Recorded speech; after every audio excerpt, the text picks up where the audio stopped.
Familiar tune. Familiar piece.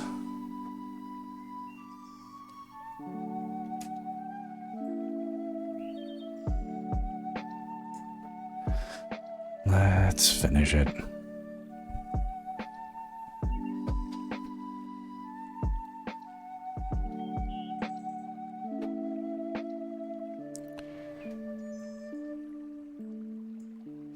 If we can, let's finish it. We have a window. All right, let's see here. You're first. You made it. Hey, Danny, what's going on?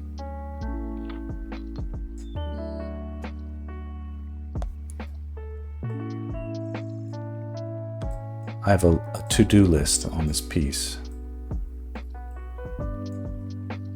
It's not extensive. There's a lot of little things. That's what it is. You didn't miss much. Okay. This will be too small to read, but this is the checklist. Rim light link, soften the edges on link, and then shave down Midna's eyes a bit. And by that I mean so it's not like it's bad, but in the original sketch, she has these like huge eyeballs. And, you know, people liked it, so I was like, okay, keep the huge eyeballs, but I think they're too big. I'm gonna do what I can to like shave off just a slight little bit. They look awesome. I'm not gonna do much, but maybe something can be done. You know? And then what else? Blend light. Like this edge right here is a little hard. Blend that out. It's hard to see, but here, this edge needs to be blended. Otherwise, it's like lip liner kind of look. It's not. I'm not trying to make her look like that. And then some makeup-y stuff. I'm not a makeup artist. I don't know. Like, to me, hopefully this looks good, but like maybe a little bit more tint of eyeshadow or something. And then after that, it's really just like blending some edges. Some of this hair right here just looks like it needs something.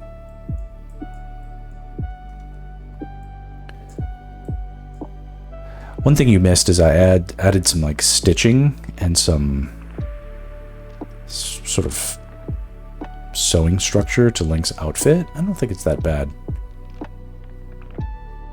I did that this morning. I think I can live with it and keep it around. And then just a couple of other like compositional, yeah, not bad. At this point, it's like it already looks done, as done as I could care to make it, right? So it's like, why? There's a term in the industry called it's crudely called pixel fucking, but it's I would call it pixel tweezing, but it's at a point where you're just making like granular changes to like little pixels, and that's kind of what I'm talking about with like this small change to the eye. Midna's eye. I just think it's possibly too big, but like considering how big her pupils and irises are, what can be said to be, you know, what will I do more than that? They seem fine to me. I'm glad they're not jumping out as terrible.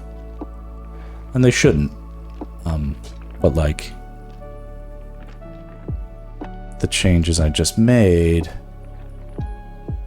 I won't miss what's gone, and then it won't bother me that I could have or should have done something about that.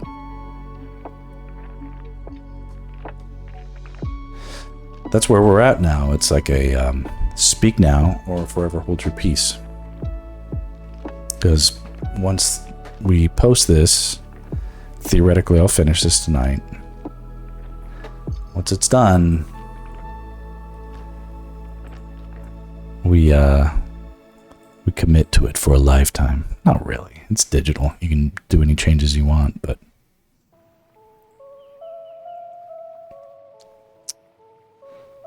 let's see here. Rim light link. All right. I don't actually think he needs much, but some of this stuff. Hold on.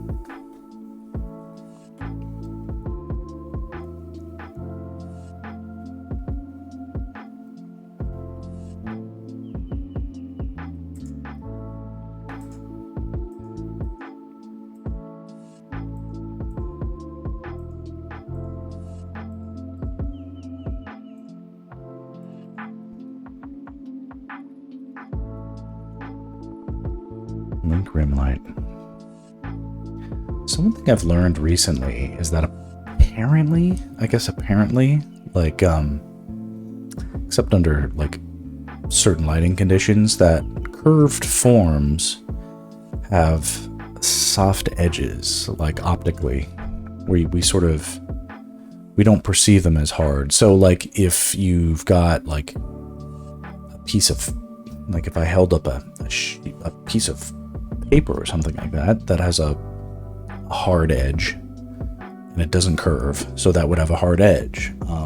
But if I held up a ball, the surface of the ball would sort of like track away and have this light gradation that sort of registers as a soft edge. And since most of what's going on a lot of what's happening in this composition is a sort of a curving sort of thing, I just want to see if I can soften some of these edges and if it looks good. I think it might. It's sort of like splitting hairs.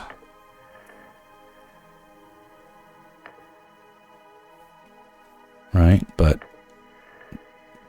yeah, try that. I agree. Thanks.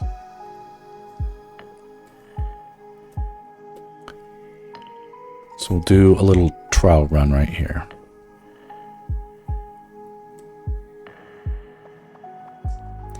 I remember a long time ago being in painting classes and my teachers were talking about the need to soften those edges.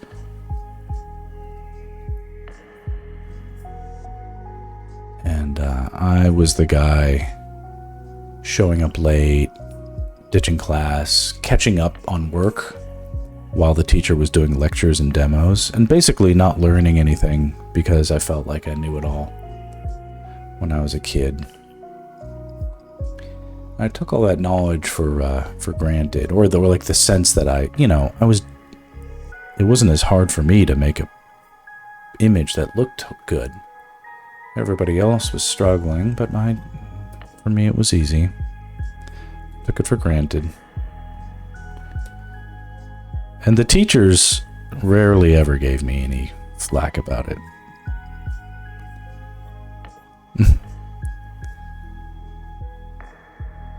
I think they knew I was good.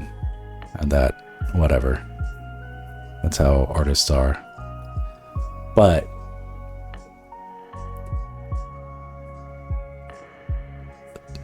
some of those teachers were really good. And then, to my dismay, where I thought I'd connect with them again in the future, they've passed away. I have two teachers that I admired then, I admire now, but I ignored then for the sake of, I guess, being a slacker. And now it's gone. That moment is gone.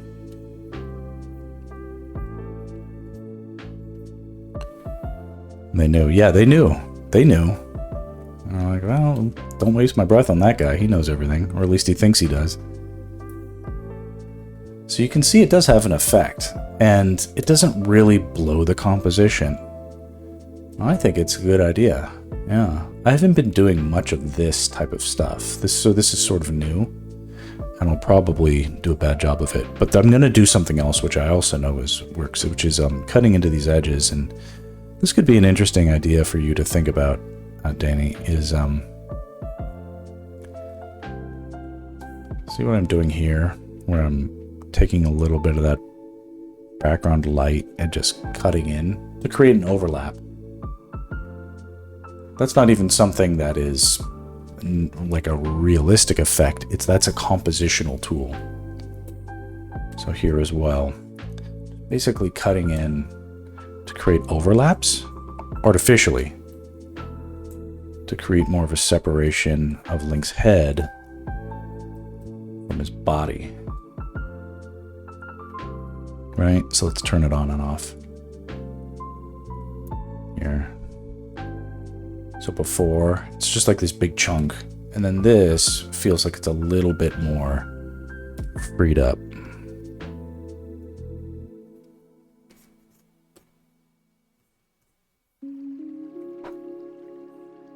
A little bit of a hack. You see it? Okay, cool.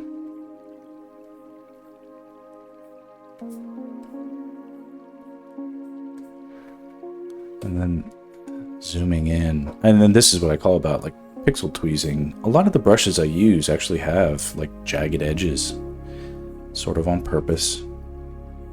It's distinctive to me, but that's not always exactly what I want. Especially if it's grabbing the eye. More so than I want. Needed to tell it to knock it off a bit. Knock it back.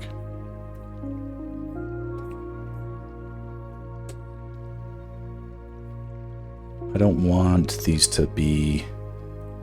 I mean, anime is all the rage, and that's all good, but I'm not trying... I deliberately drew, like, anime hair, kind of, but in a stylized way, but this is... if it reads too anime, that's not necessarily what I wanted.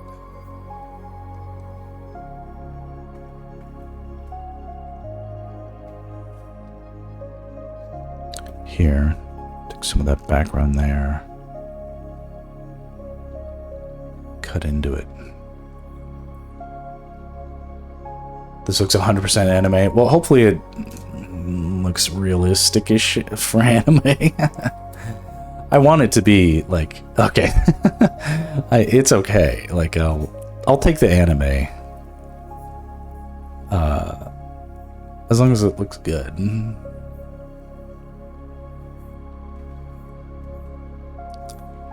Everybody loves anime, so what do I know?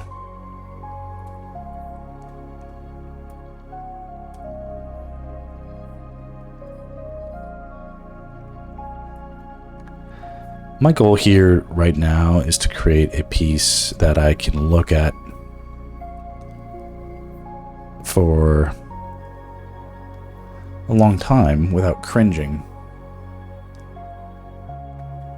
It's an impossible challenge. Like, create a piece of art that you're not going to cringe at after the fact, right?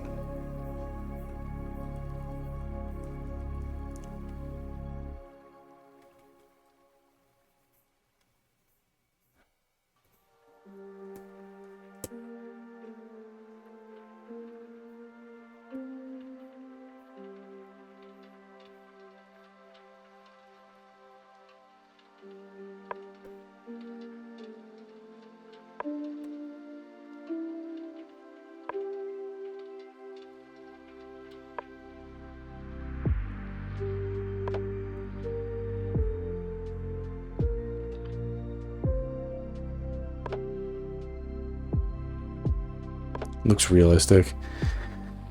It's about as realistic as I could reasonably... I'm just trying to use my ideas, see them implemented. I know some of this works, some of it, where it doesn't work, I want to see it not work, and then not rely on it anymore. It's putting it to the tests. I do think there is...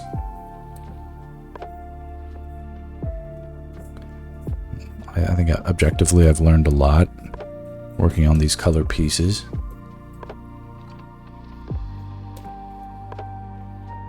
You know, that's not bad for no reference.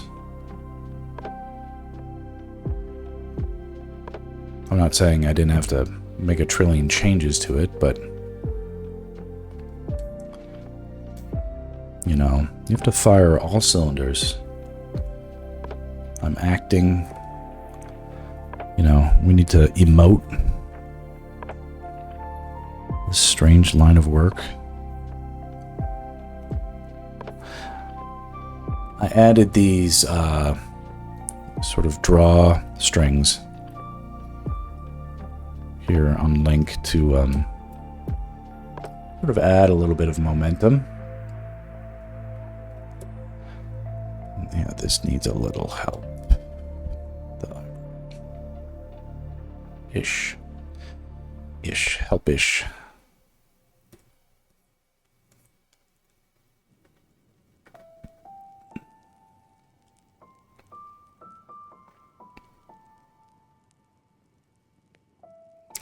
It doesn't have to look realistic. I just want it to look impressive and good. I think it does that.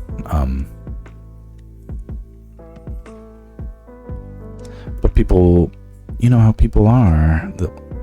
Well, my theory is people will see. They'll see it from this. It'll be like this on their Instagram feed. They'll say, "Oh, wow, it's a color version of that thing that I liked." They're like, "It looks really good," you know, like, and then they're like, "Let me see some detail." They're like, "Oh, wow, there's a lot of cool detail. Looks really, yeah, the sketch is impressive." Well, that's the problem, is the sketch was really good, apparently. I didn't think it was that amazing.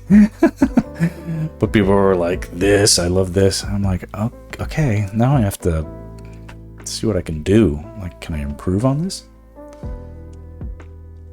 So that's the challenge. Anyway, give them something to see. On this, what I might do is sort of render a few, like... Are you on Instagram? Did we discuss this? I think you're on Blue Sky.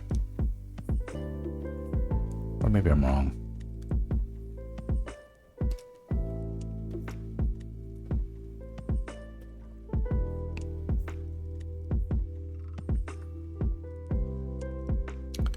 Followed me on Insta. Okay. Thank you. Thank you for that.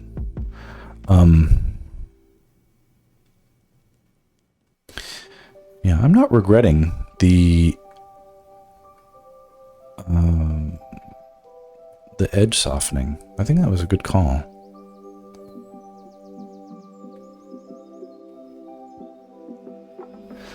So here, let's sort of audit. Turn off this. Or actually I need that.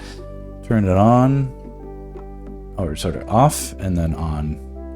I do think I prefer the edge softened version. That basically did everything I wanted it to. So here we have a new tool in our arsenal of making shit look awesome.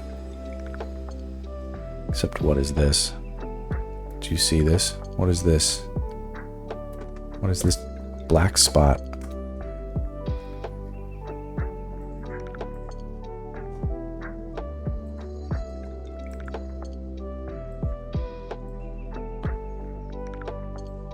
What is this?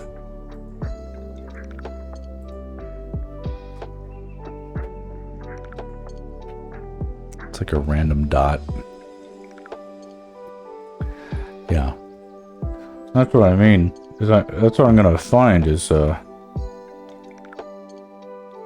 the stupid little things that I ignored, and then they'll come back.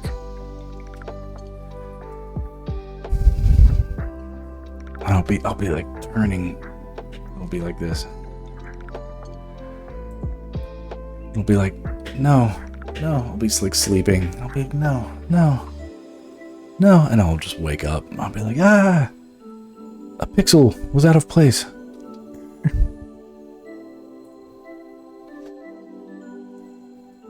I'll wake up like Link. I'll have to like haunt the grounds.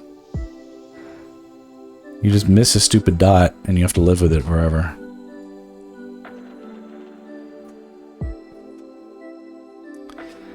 And like, that's the problem with the sketches.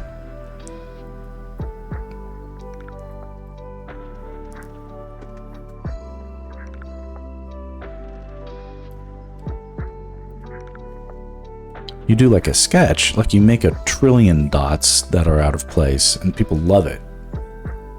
And then you're like, well, do they love the weird dots? Like maybe they do, you know? Why do I...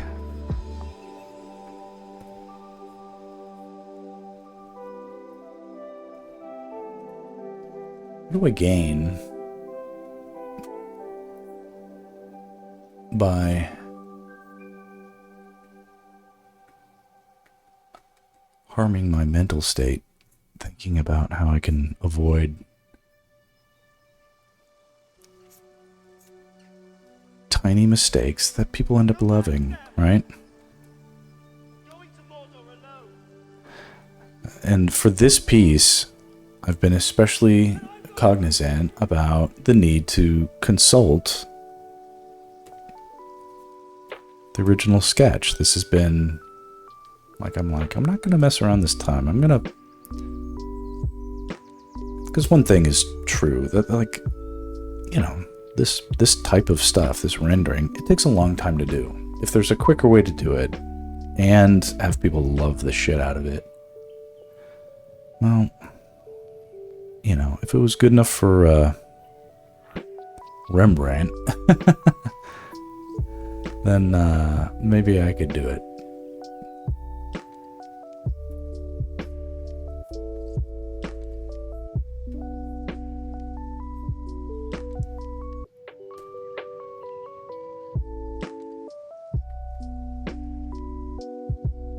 That part looks weird. Go back to where it was. That's interesting. How much would you sell a poster of this if you do? I'm not sure that would be legal.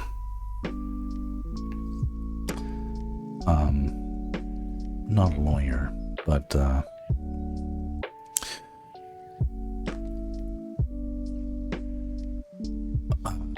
nothing's gonna stop me from printing out my own and just putting it right there.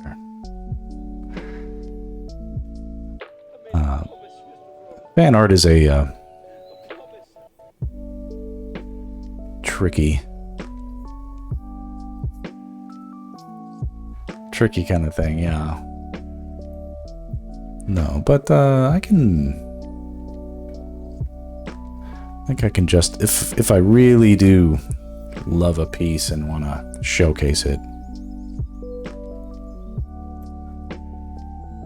I can do that. You know.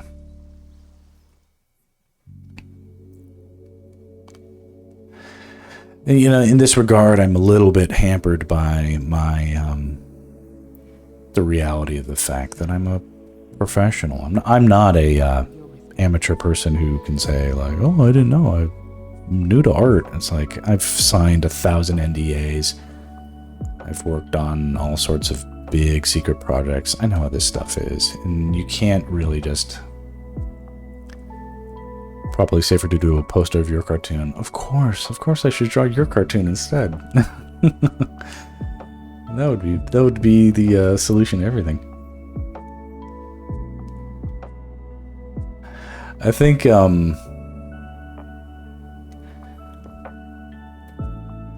a poster of this would sell, but ideally, like best case scenario, Nintendo says, "Hey, how much?" That's what I want to hear.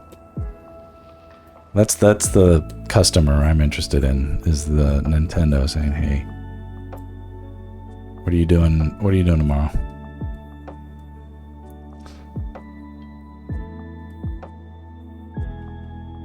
You know, or Sega, or, you know, someone else. Like, hey, we've got this thing and it's like Zelda, but different.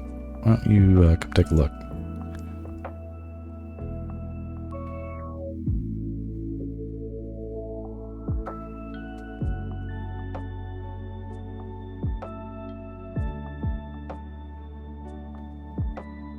Should be good. So, we'll see a letter quick in the mail. Yeah. Yeah, more than likely they would be like, we represent Nintendo of America, and you are hereby notified to cease and desist. That's what it would be. But you know what I would do is I would take that letter and frame it right here. I'd make space in between the two cats and put that up as a point of pride.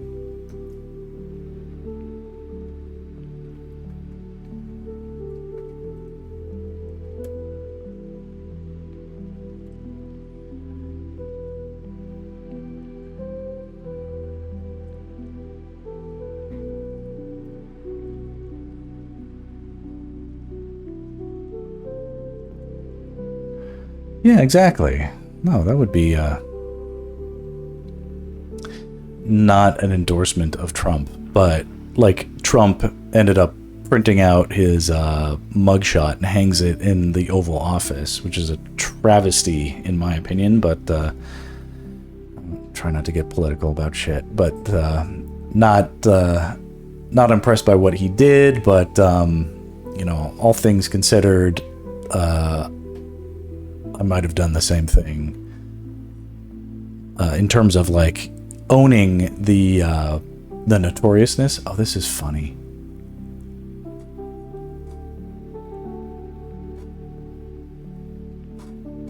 Sorry, I'm distracted by something in the my text messages. Okay.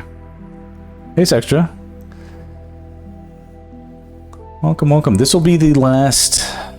I hope it's the last of the, I mean, we love this journey, but we need to wrap it up with the Midna saga, or at least on this piece. I need to,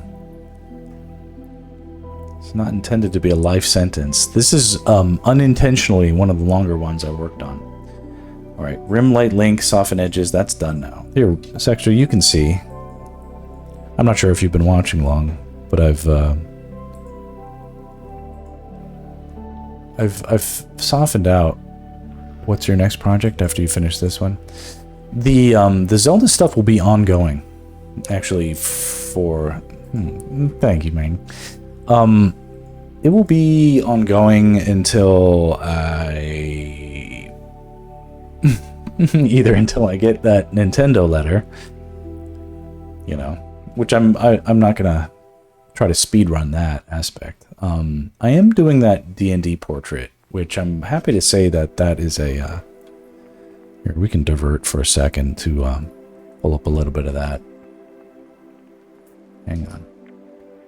Well, don't like when that happens. Okay. Party portrait. Yeah, okay, so here is a update to that D&D project. Basically, my friend has a D&D group that they've been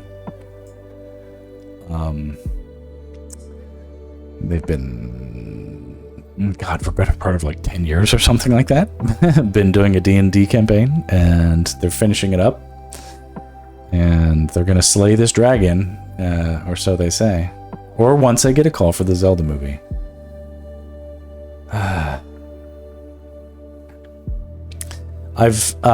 I would like to, I did, depending on how you count, I've done about 24 to 26, 27-ish. Actually, the number is growing because there's been a few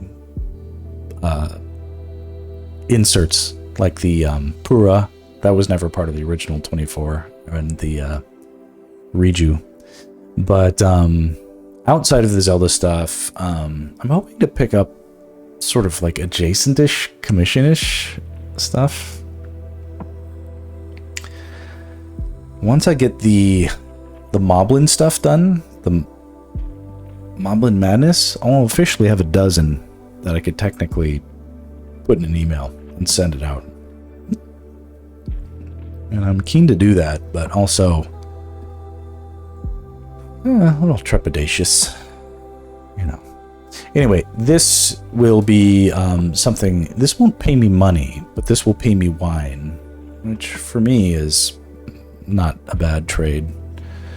So we'll see how it goes. Also, this guy's like one of my bestest friends since I was 11 years old. And I'm 42 now, so that's a long fucking time. Anyway, so there are some people you don't say no to. People like me, and then you know, people that I like. So this will be something I'll get to eventually. I submitted this rough sketch and they loved it. So, or as far as I could tell, it was one of those like, are you sure that's not the finished piece? Kind of, yeah, it's a good sketch. They're like, what's to complain about? Yeah, or something like that. I don't really know. So I'll take it. I'll take it for what it is. A compliment. Okay, this stuff's looking good. What's left on our list? Let's see here. Bring the eyelid / eyeshadow areas on the far side of Minna's face into better alignment. This may be a maybe-ish type of thing, but what if I'm really splitting hairs? I can kind of tell a little bit of discrepancy between the height of like the fold of this eyelid versus the fold of that one. I don't think it mattered. Stuff isn't really catching my eye. But let me see if I can do something rather than nothing.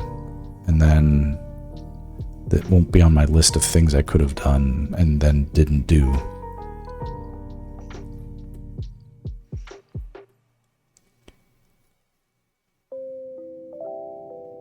I don't even like what I'm doing, but split the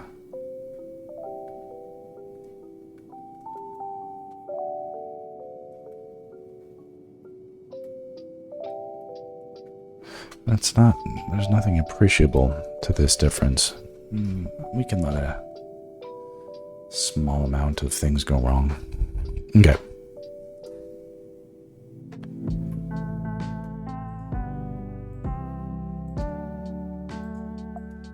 You know, we rebuff nitpicking, even if it comes through internally. Blend light on Midna arm / hand, blend edge of Midna lips. This one's important.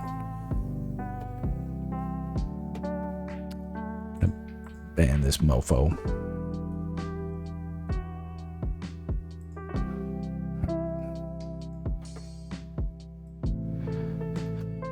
Okay, so Midna has some of the weird things when you are painting people who have makeup on, because makeup is kind of paint, right? So if you're painting makeup, you're like painting paint on top of paint. It's very strange. I don't think I understand it well. But I don't want lip linery type of stuff. Or what would be the makeup equivalent?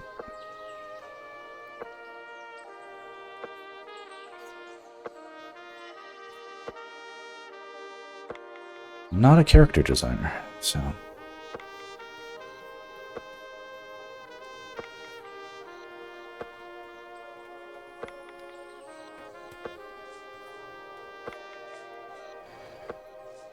Glossy, juicy, the jelly art style. Do you guys watch a lot of like YouTube?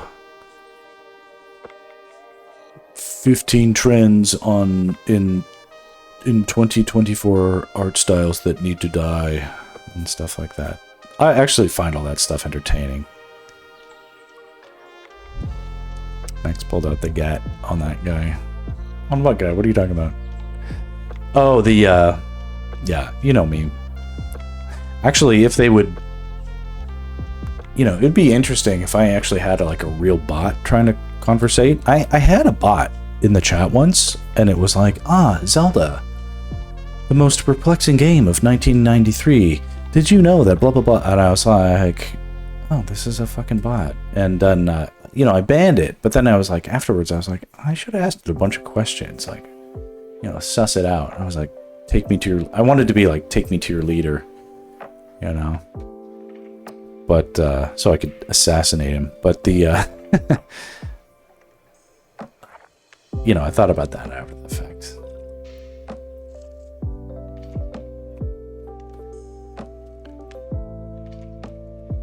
We're blending out these lips, so we just need to make sure our princess is extra smoochable.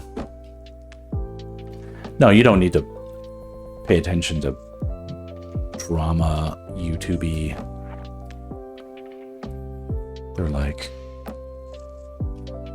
art fight in 2024 was a big disappointment, or whatever. And I'm like, what is art fight? This stuff is interesting, And then I look into it, I was like, this stuff is not interesting. I don't know what people are doing.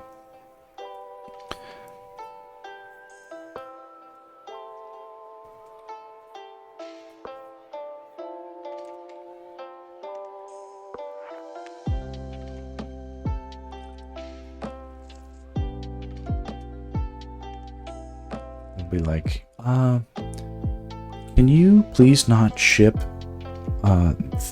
this character with this character? Because in my headcanon, something happened, and then I'm traumatized by it. So, you have to respect my, it's just like, what? This is fan art, dude. Art is drama. Drama.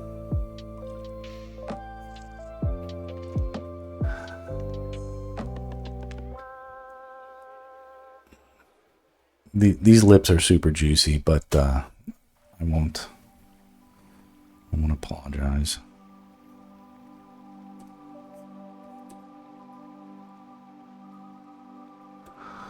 The drama. It's just a drawing. Well, sometimes it's just a drawing. Yeah. It's like, how dare you? You call my art just a drawing?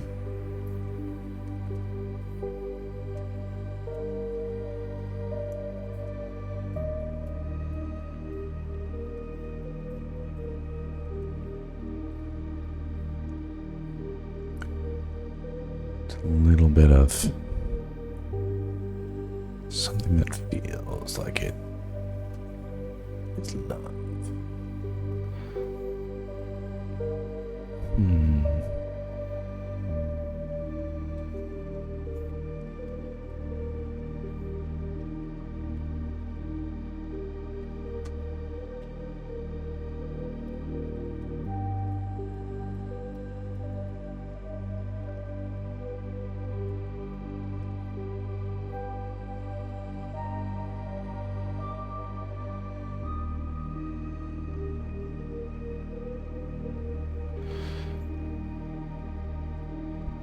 Fucking Lord of the Rings.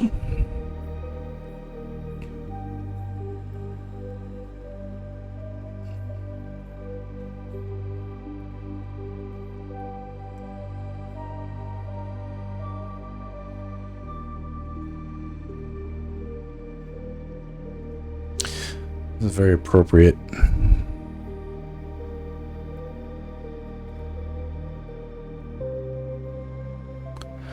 Boxer knows why.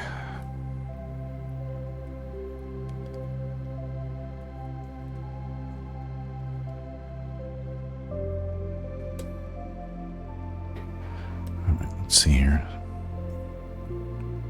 This is now my new favorite thing, is like blending out edges that catch my eye. Just blend them out.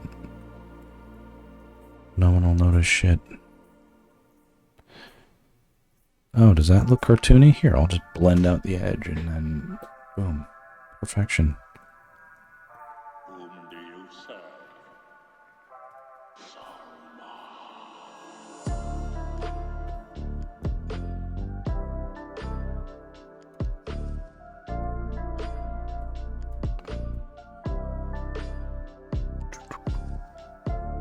Okay, those lips look good. They look good from here. What else? What else is on the list? Alright, blend edge of Midna lips done. Blend light on Midna arm and hand. This part, I think, is what I'm talking about.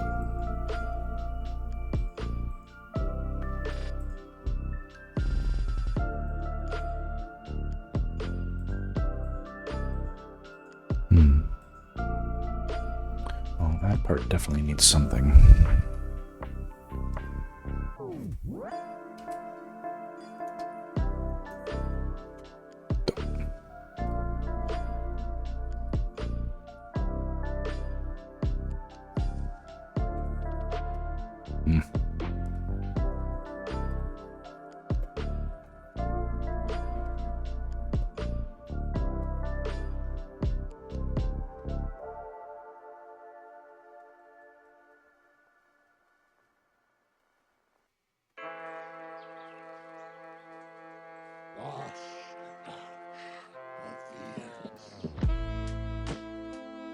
Dig that okay.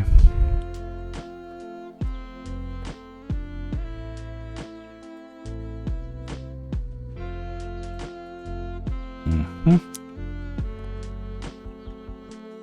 just want something that feels like that.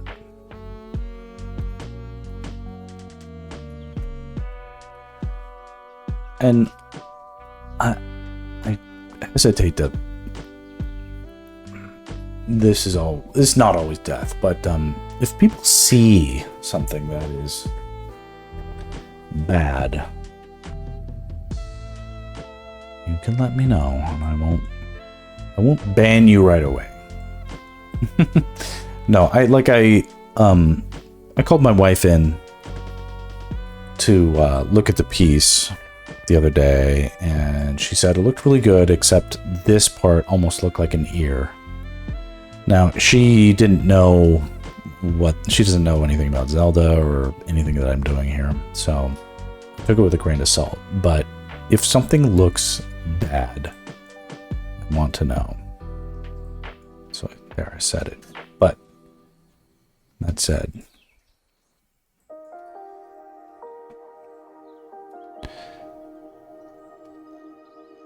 beware of the artist. Okay, no, just kidding. Okay, so that part is done. Then that. Some make-up-y touch-ups on Midna might stand. Fix ambient occlusion on headpiece. Ah, this is something. So there's something happened here.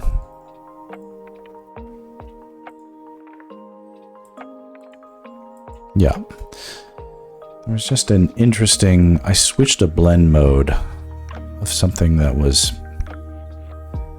happening here, and it turned shadow into light, and for most of the piece it actually looked okay, but I want shadow to be shadow. Shouldn't have asked that. Yeah, just 100 more hours. Yeah, exactly. Yeah. No, I think it'll be like half an hour. It's already like, you know, when people look at an image and they decide if it's good, like we think we see things. Like when we look at an image, I don't know how big I can make this. It's impossible because it's like, it's a vertical image. Like we think we see Midna like this, you know? When we look at the image, we think we see this. But the part of our brain that actually sees Midna is actually like this. It's crazy, but it's true. Like talking about like the size of the part of your eyeball and the corresponding nerves and stuff like that. It's so much of this stuff is powered by your imagination, right?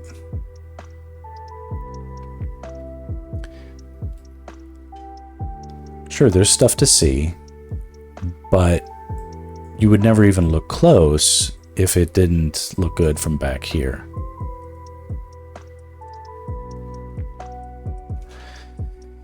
And the reason I feel like I can move forward in confidence is because, you know, whoa, why is this being That's weird. This one is being, oh, you know what? It's not loaded up here. If I load it up here, I can shrink it down like that. You know, this and this are starting to feel like they hit about the same. Not exactly the same, but they're pretty close at this point. And in fact, this one is more deliberate, so I'm gonna be okay. I'm gonna feel like I did my best. You know what I mean?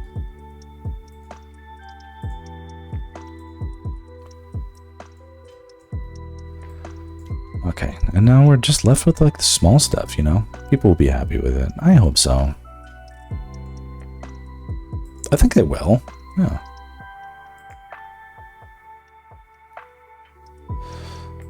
Man, we're in the home stretch now. Alright, one thing I was thinking about doing, let's just give this a little smidge of a shot. I've taken some liberties with Midna's makeup, I guess in some respects, and I'm not the first to do this.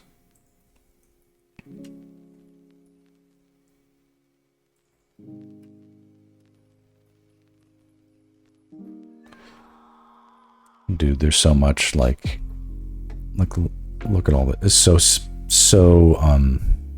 bloated.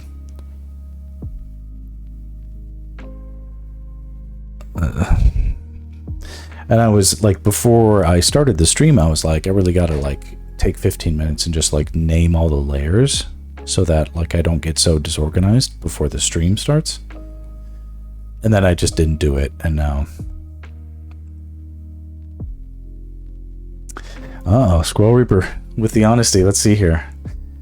Let me just get my mouse click right over the ban hammer right here before I read. Okay, Squirrel Reaper dares to say, I think you did something in the sketch I like more with Midna. You kind of blended her left shoulder in from the light below, and it feels like it flows better. Like her arm seems to just appear from the light beneath. Yes. So let's examine this. Her left shoulder. Okay, relative to her or relative to camera? Let's see. And this is tricky stuff.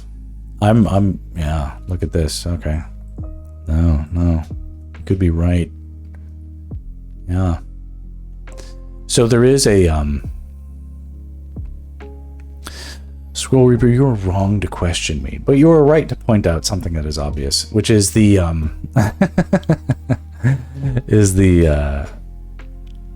is the relationship between this sort of, the image is doing this without my control. It's sort of doing this weird slow pan out relative to her. Very good, because that's what this looks like, is that right now here, looking at this, we have this like path of light leading us up here and like spilling into everything.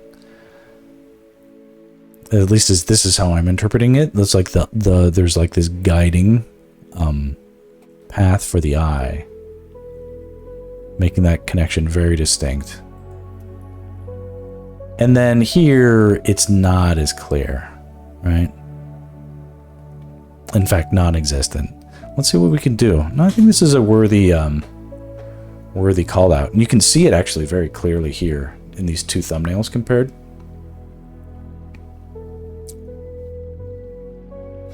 Yeah, it brings both together for me, lets the eyes swoop around the entire piece. I hate it when other people's feedback force me to learn. No, but this is correct. And I believe I've tried to do a semblance. Here, before anything, let me actually save my work. So I don't think I've done that yet for the past hour. And yeah, let's do what we can to.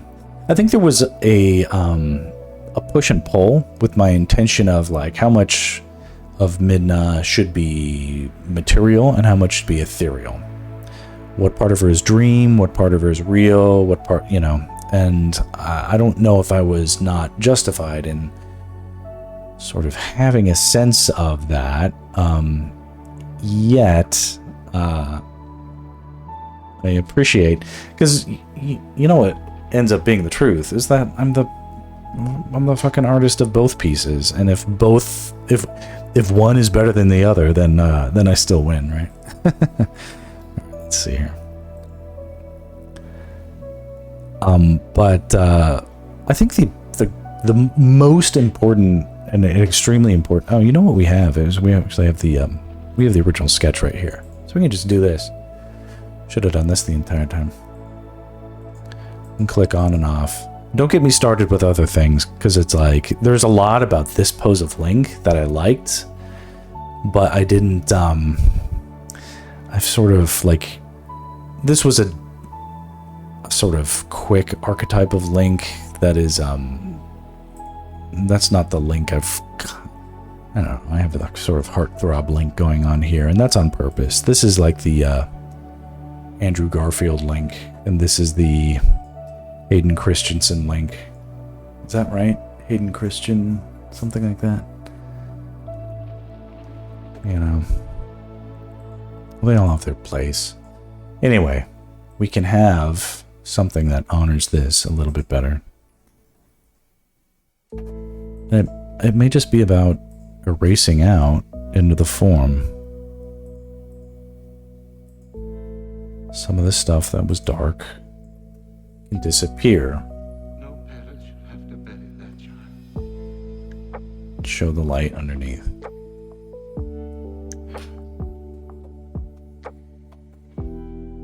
It's not quite there,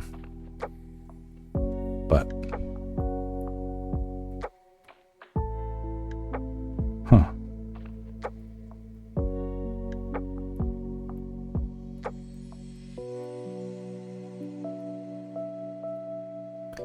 actually not much there, and I might have to add.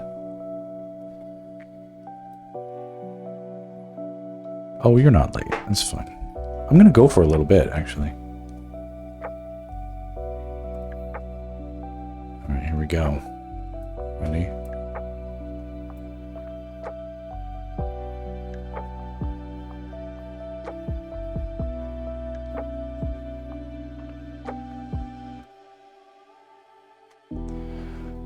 Be much. Oh, I did. That's on a bad layer. Pull that away. Okay, that needs to be. Where is Zelda at? This is. She's here. She turned on a lamp. That's the idea. We finish it today. Because at this point, I'm near to a ridiculous sort of threshold of where I'm tweezing pixels around. That's not Zelda on top. All right, you're banned. All right, here you go. Here you go, Danny. You're on timeout.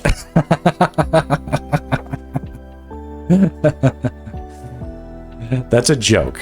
You're not banned or really in trouble. But I like to I like to be silly.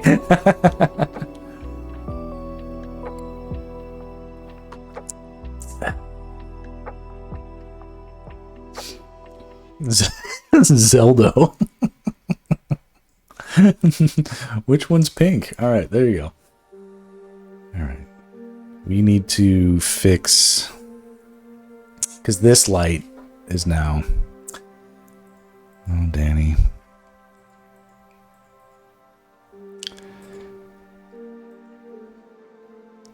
Danny will be back in 600 seconds or something like that. I'm not really sure the distinction. Midna Moonlight? Is it this one? There it is. Okay. Okay, obviously we need all that, but I can probably... Yeah, you got banished. Alright, here we go. Screen.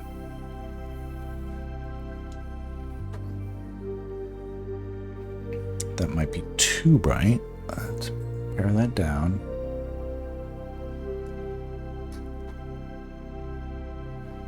You can do like 10 to 15 second timeouts too, by the way. Well, 600 seconds is like 10 minutes? Oh shit, that's 10 minutes. All right. Danny, I did not mean to ban you for 10 minutes. I thought that was like 5 minutes. That was a 10 minute. Oh, okay. My bad. You know what? I'll just ban everybody. 10 minutes. That's the fairest thing to... No, just kidding. Rescind the timeout? Oh, I can do that. Let me see that. Oh, shit, I can't. How do I do that? Yeah, Danny's like gone until... How do I do that? Shit. Sorry, Danny. Let me look here. Turn on shield mode. Don't need to do that. Alright, listen, I apologize. Group punishment. No. I'm not. Listen. There's no better way to learn. Send you all to the gulag. I don't... So, the luminousness of some of the original composition, I think eats away at the... Now, somehow this still retains the sense of night, which I appreciate, but also... The command is unban. Okay. Listen, let me attempt this. Unban... Danny Gonzalez. Listen. See if that works out. How the hell do I...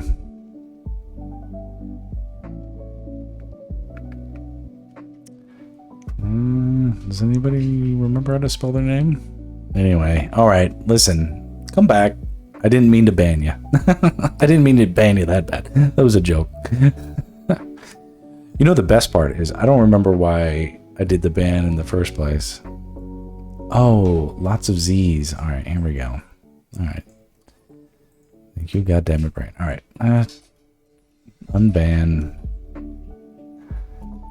You know what's funny is they, Danny Gonzalez. Oh, there it is. It's right there.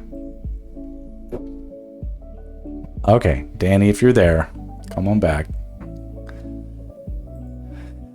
Baby, I'm sorry.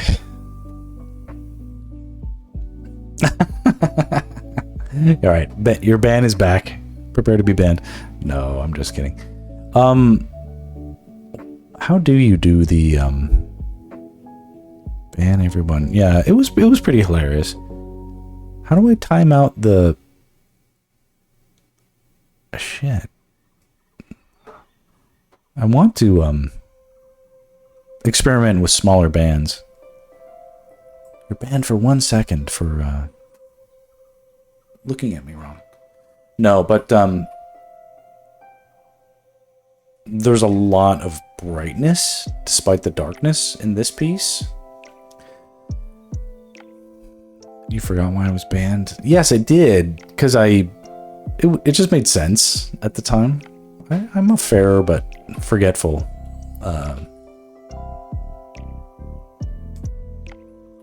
what were we talking about?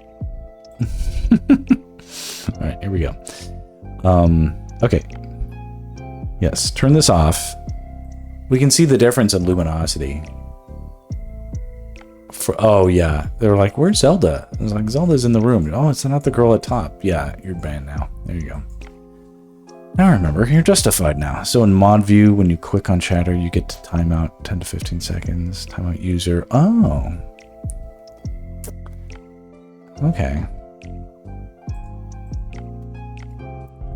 Timeout.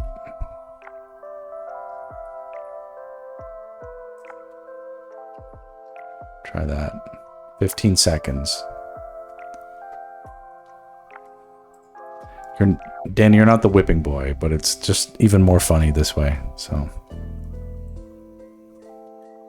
come back in 15 seconds. I believe that this is a educational moment. I had to try it. Okay. This is...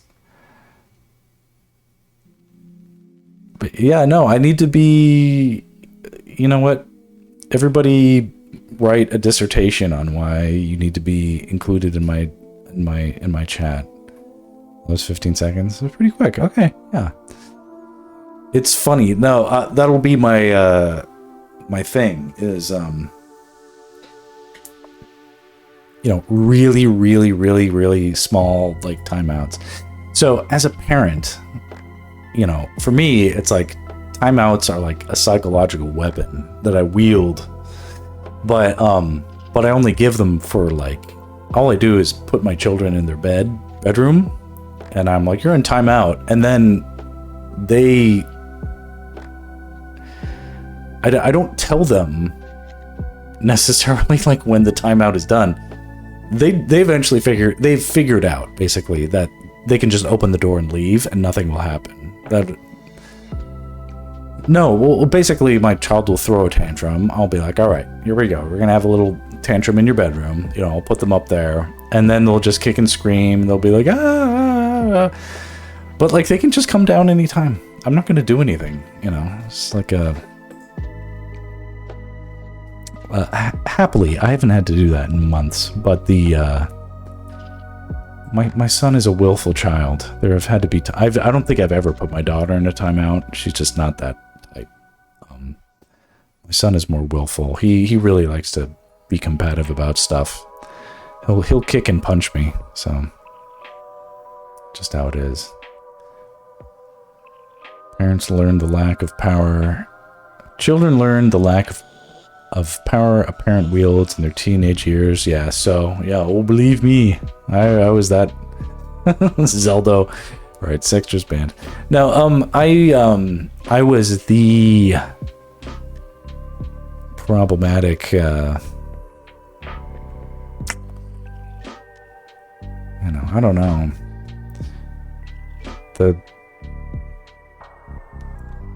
I wasn't quite as bad as like what is it, Dazed and Confused, but I was definitely worse than the Super Bad. And if you ever saw Can't Hardly Wait, like that was pretty approximate, but much closer to the movie Go.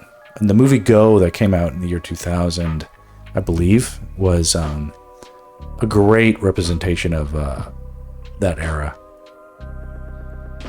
where it's just like, all right, let's all score drugs and stay out as long as we can. Forever on in cars. Great LA movie. All right, let me do this thing.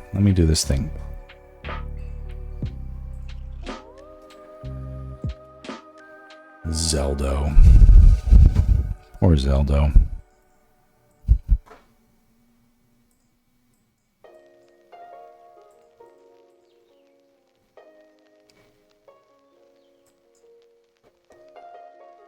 What else is left? Okay, no, we were actually discussing the frame of the light. Okay. This gets us a little closer. But I wouldn't be...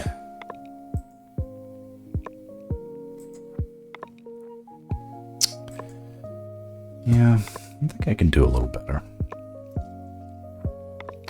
There is something about what's happening here.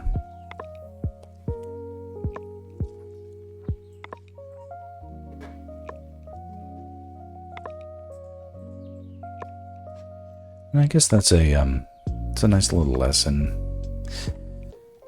If you have people that follow and like your stuff, then, you know, you can think of these people as your audience. And if they respond well to things, then that's a good indication that that thing might be successful.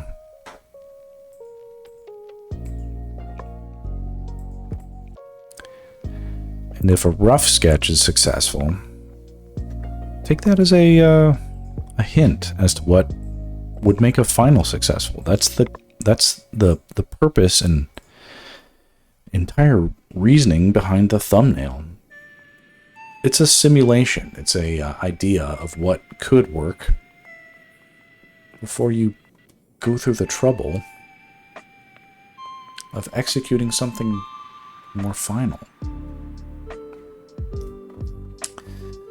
Yeah, there's this weird... I don't want to say...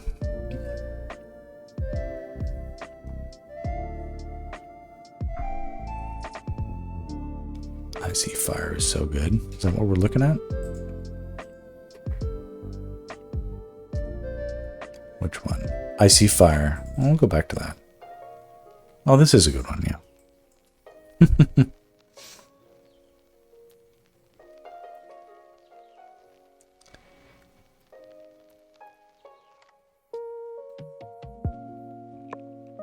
Whoa. Wait a second. What's happening here?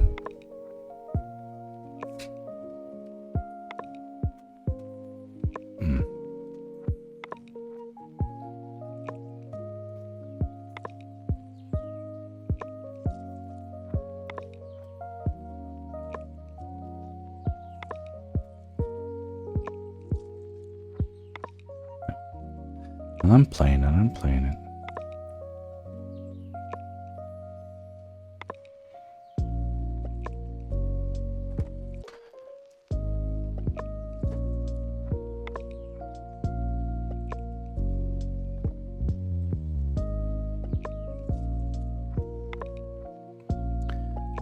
Might be something that needs to go here. It's not. Layer 4.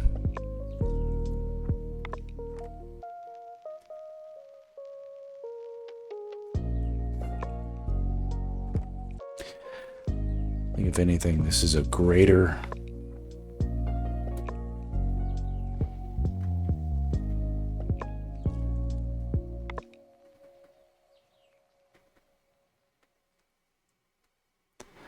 Scroll Reaper's probably tearing his hair out. Be like, no, it's close, but it's not there.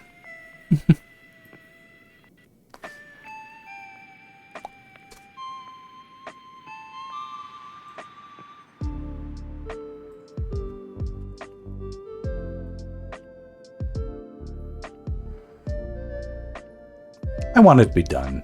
I do. I'm a little tired of looking at this thing.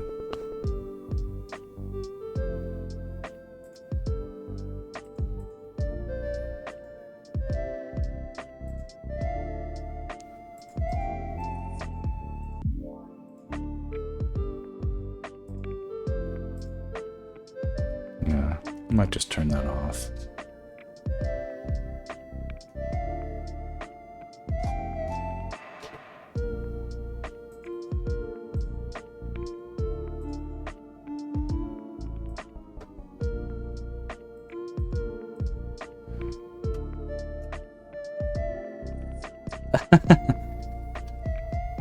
There's no time limit.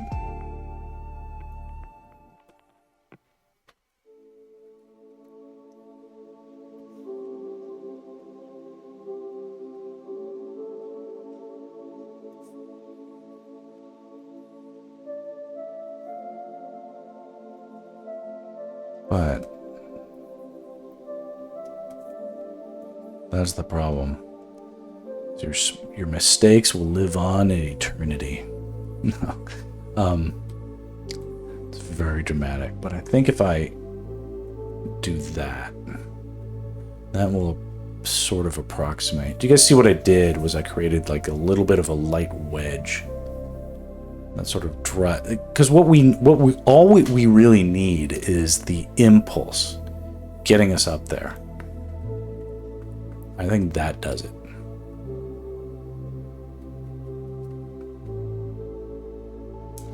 If I could do a pencil drop moment. There it is. Except I caught it. There you go. No, Saxtra, thank you. Yes, I need all the likes we can muster. It's a challenge with the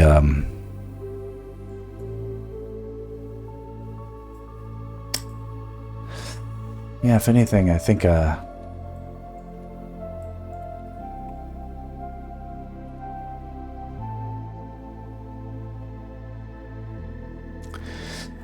not gonna change anything, but I might.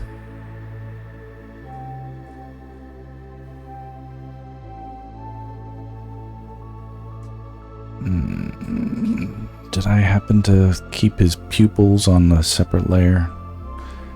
Sometimes I do that. No, I did not. I could just tweak his eyeline just a smidge.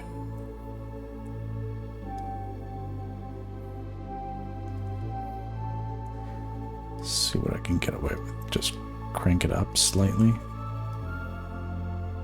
No. That's bad. Okay. Okay. This looks good.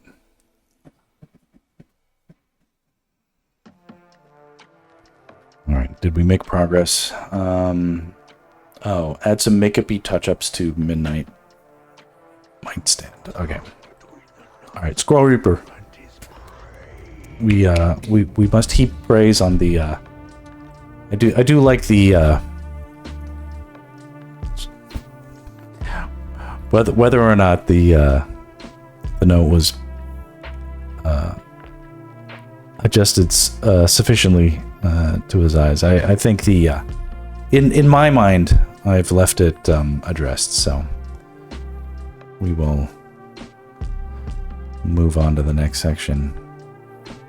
But I do appreciate the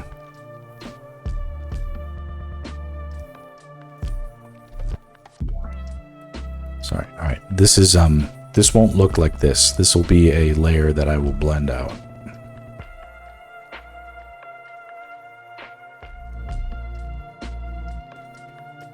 It's just an experiment.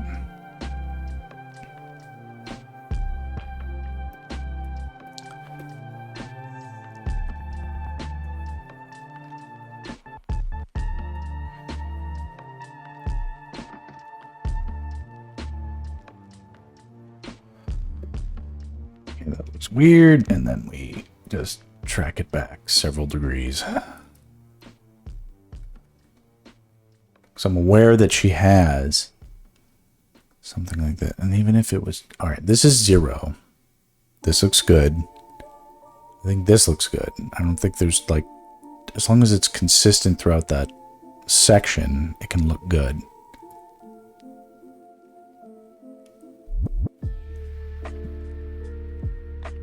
Making it darker? I mean, the point is to make it look more like eyeshadow. Like makeup.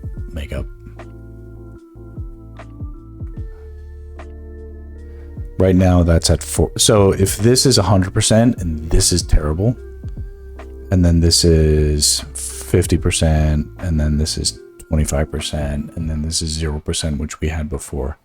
I feel like something is better than nothing. I'm doing a little bit of that, but all right, here we go. Scorpio says, "This is what I see compositional, but I understand that you're tired of the piece. The magic flow band you have around her in the final has a circular to it, but I think a spiral can be more effective, which I think is what I see more in the sketch." All right, we have 25%.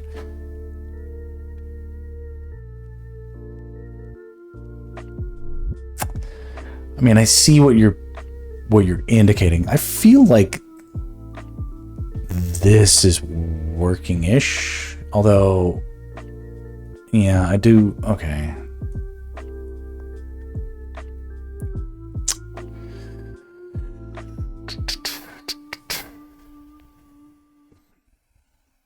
All right, we appreciate the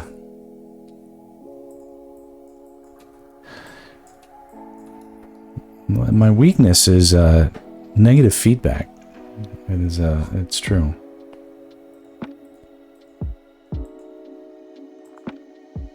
I think if I go into, because one thing I've noticed, because you guys don't know this, but I've been exporting versions of this and putting it on my phone so I could see how it looks. And one thing I've noticed with some dismay is that like parts of this area over here behind the left side of Link's head end up looking like daytime when I adjust it for export.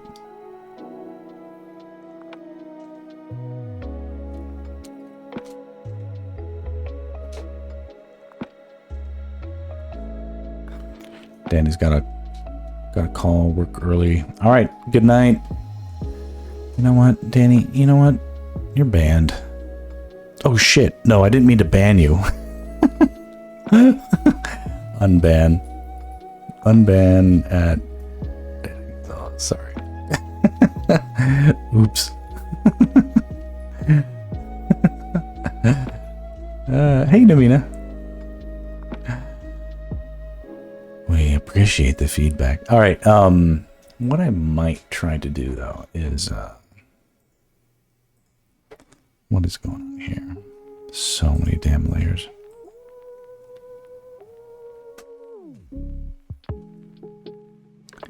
I'm having a pleasant night. I've had to lay down the ban hammer on some miscreants.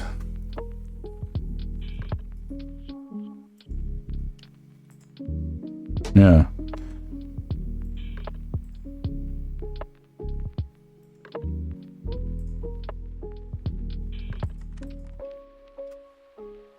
Yeah, that's me. I'm like, Mr. Anderson, we've noticed you have been slipping in your schedule.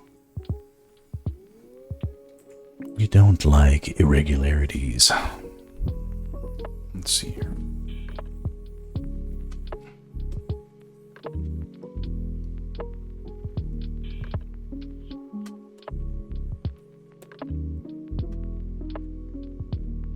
It's all about the squint.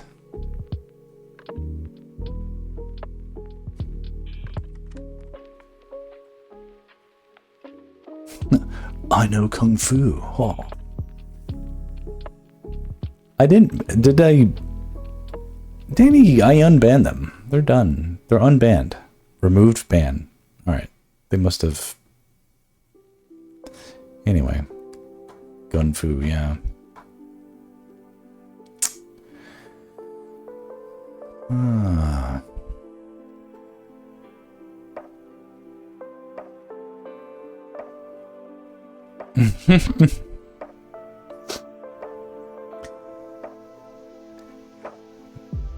It's smooching time.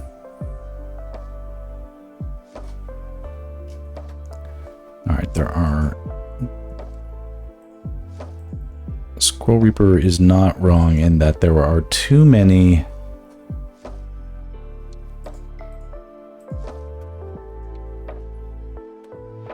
There's too much cushion of light in all of this zone.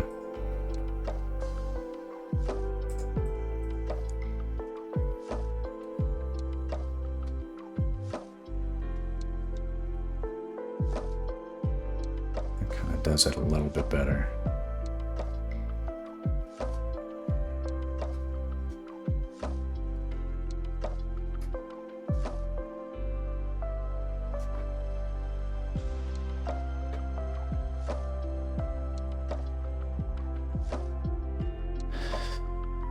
Ooh, I messed up something here. The near fog. Damn it. I can fix that, but damn.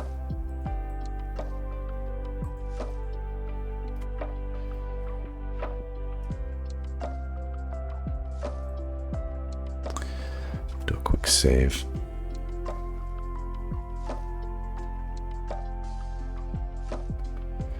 Stole that joke from Jack's Films. He's a YouTuber who made hilarious Agent Smith audition tapes. Oh, that's awesome.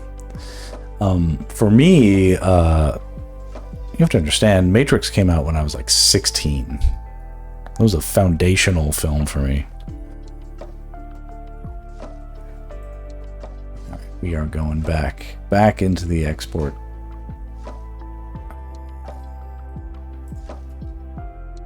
Yeah, here we go. So thankfully, because I'm big on savings. I don't save my money, but I save my files and I save my layers. And here we go. What's it called? Near fog.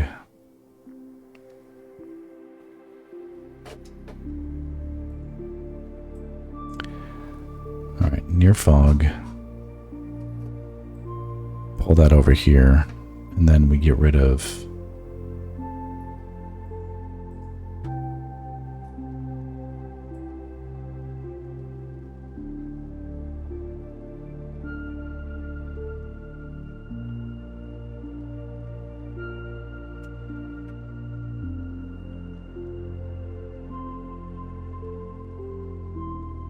here. Okay. There. That's better.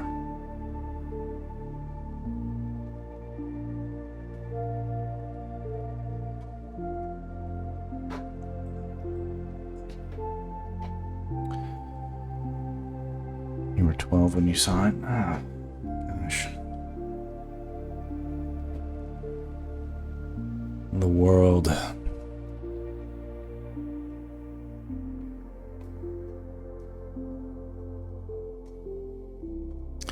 That was a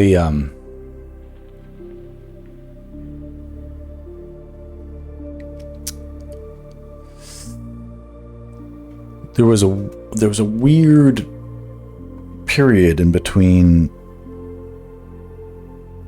I mean, it was kind of an amazing time in between when The Matrix came out, like Episode 1, Star Wars, and then The Matrix, on like Fight Club and stuff. These movies came out, and it was just like, life just seemed like it was going to be a party until the end of time. And then 9/11 happened, and then we're like, oh shit. There's like a wake-up call. And it was interesting because it's like, being American, it was like day to day, it wasn't so much like crazy things happened, but looking back, that was definitely like a big deal. Well, I knew it was a big deal then, and it was just, it kept going, and we're still in it today. Awakened a love for martial arts, and every time I did gesture studies, I've relied quite heavily on the excellent choreography of the Matrix films. I think, listen, I'm not saying those weren't amazing at the time, but after having seen like Iron Monkey, like the original Iron Monkey and stuff like that, some of the Matrix stuff ended up being so cumbersome. But we know what the Matrix did to popularize all that we love.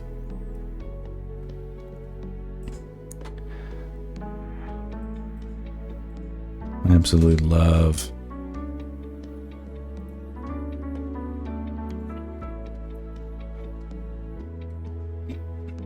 what all that brought. Bullet time, yeah.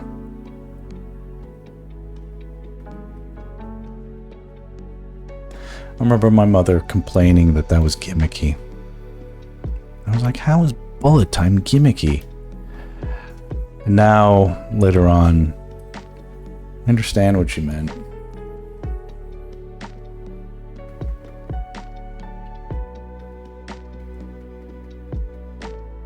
It was still amazing.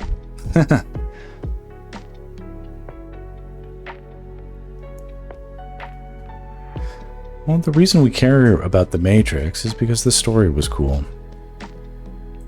And the characters were cool. At least in the first film. I won't,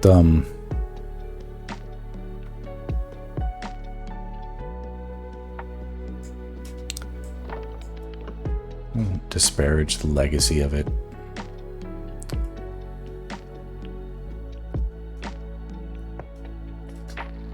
Feels like something is needed over here.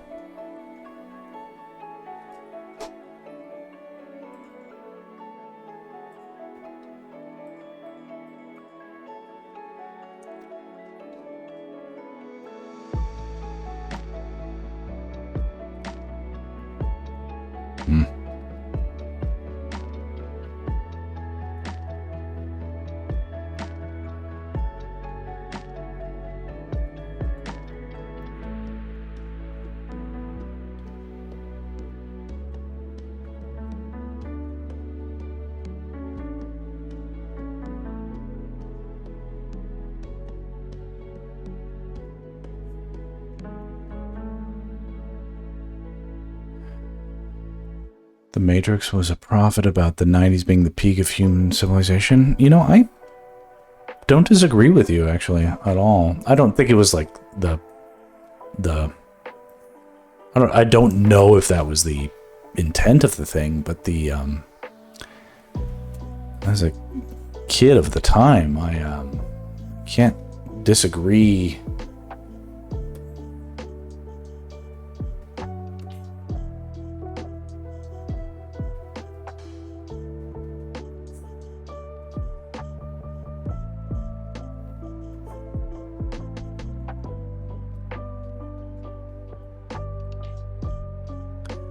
The sense of now as the future was the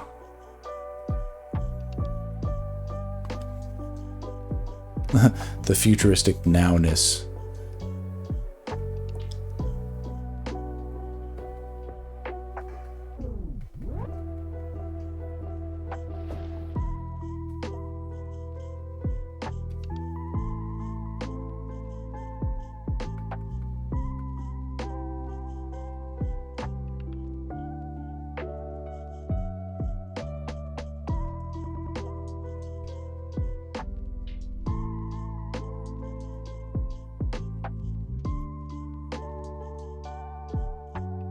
There was no spoon. Wasn't perfect, but it certainly feels like that, not gonna lie. I kind of agree.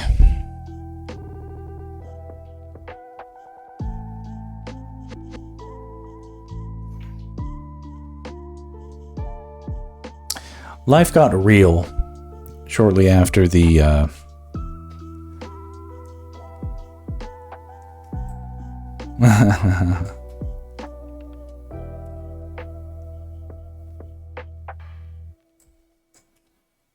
I won't make a big deal about it, but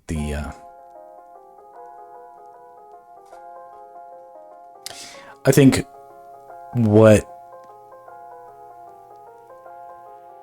events like 9/11. Now, granted, I was like, what was I?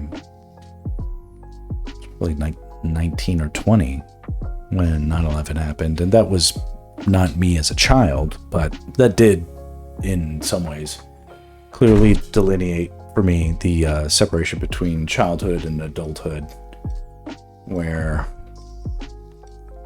all of a sudden it felt like there were concessions made every day that felt unjust. It's like, okay, what I was promised as a child is not what I'm getting anymore, and it's interesting. I've got nothing to complain about, but other than the world itself being a strange place that isn't fair. Life was so real, the Toys R Us giraffe logo became hyper-realistic for a few years. I loved Toys R Us. I remember that shit.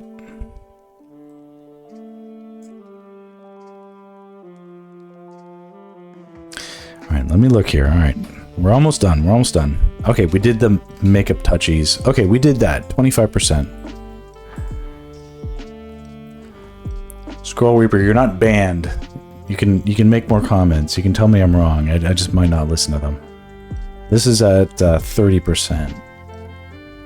I don't know. What do we think? Do we need it at all? This is 10%. This is 40%. I think 40% is too much. I think 25 is probably the magic number.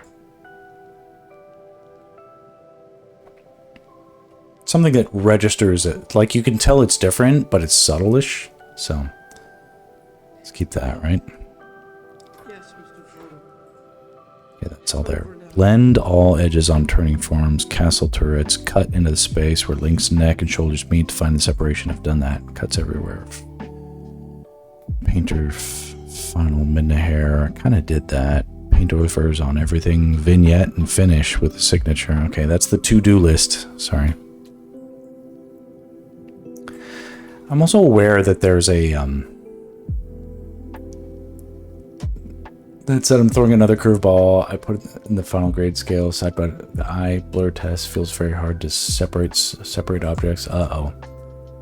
Let's see here.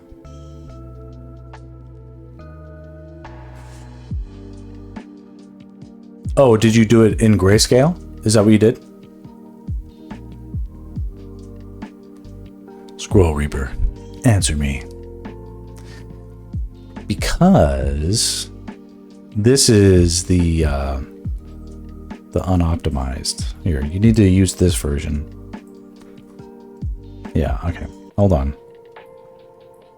You gotta use this version. Because eventually we do this. This should be closer. I'm not saying it's like perfect. I mean, I haven't like tweaked all this shit to perfection. Right? But like this is probably... I mean, I do want it to look like night. What can I do? What can I do? I can't do anything. There we go. I tried nothing and I'm all out of ideas, right?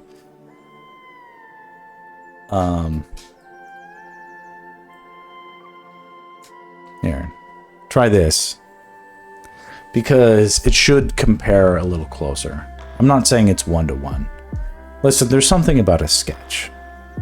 Let's take that as a dodge. Dude,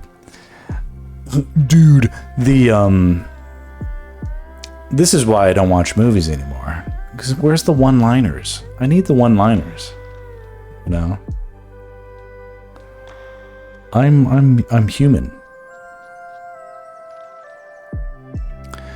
One of my favorite movies is Predator, the original Predator. The one-liners become memes. I know, but like, if it bleeds, we can kill it. You know.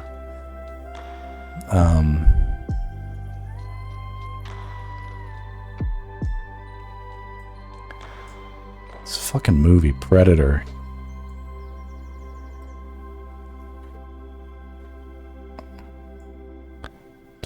We don't give a shit about that. This is the one. Fucking compositions. Look at this shit. Here's Arnold straight out of the Contra game artwork. You know what I mean?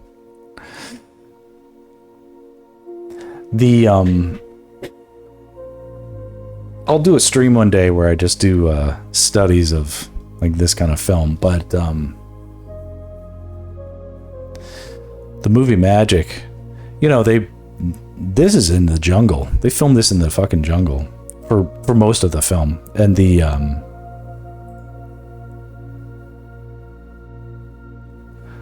like mood, all the things that we love. You know, we'll forgive Arnold for being an imperfect human. Probably the best I can say. But the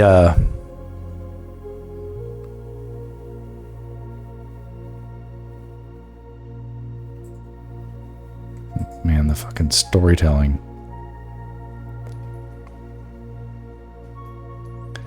Look at this fucking frame. The early Terminator series. Do you mean Terminator 1 or you mean the like the back when movies were made to sell tickets over and over again? Hell yeah. Did you know the composer for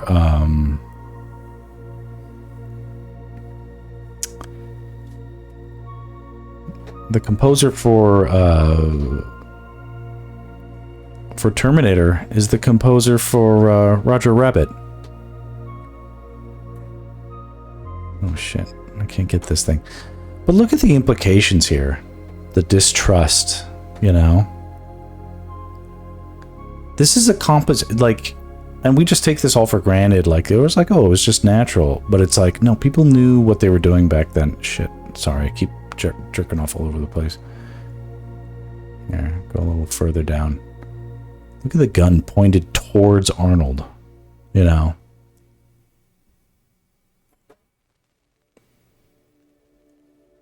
I like Terminator 1 and 2. I didn't mind 3, but it lacks something to me. I agree. It Terminator 2 was like peak cinema. Ooh, had that on Laserdisc. Alright, we're done jerking off to Predator. We'll get there. Predator 2 is pretty fucking good too. Same composer again. Anyway. Major theater actors took more of the stage. There's a difference, I agree, and there are I don't know. I don't want I don't want the man. No, I don't know. Do you guys follow the news? Like, do you know that Technicolor filed for bankruptcy today? It's like a French company now, but it is a or maybe it always was, but it's a like Technicolor is a 100-year-old company that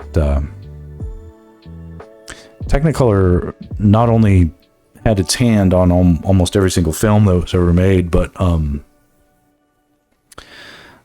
owned probably most of the companies that did the special effects for Hollywood for the past 20 years. And some of those companies included my clients, like the Mill.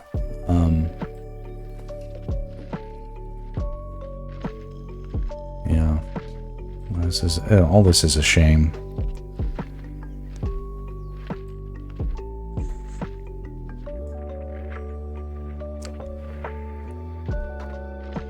Technicolor Group's VFX pioneer, the Mill, closes down. This is news as of today, and the Mill employed people whom I know and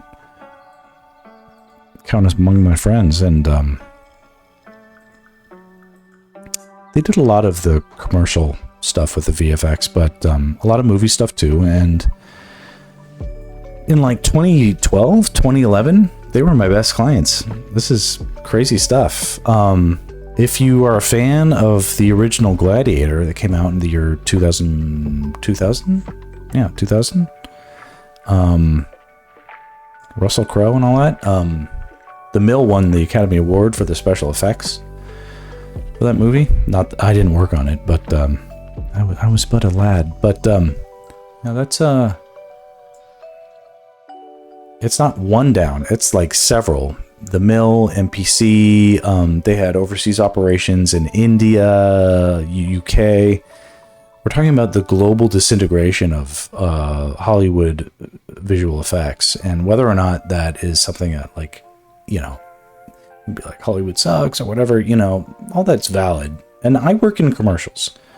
I've never storyboarded a film or a TV show, and that's not really my thing, but the implications are kind of broad and worrisome for me. And my dad's a big fan of the original Gladiator. The music is bomb. Agreed, yeah. Me too. Alright, let's see here. What else are we doing? Blend all edges. Okay, so some of these castle turrets look just a little cartoony. I'm gonna do something about that, but not much.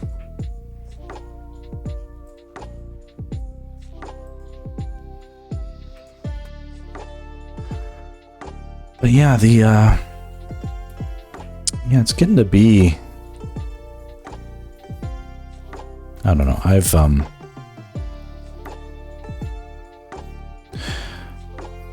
What I've been hearing is very disconcerting.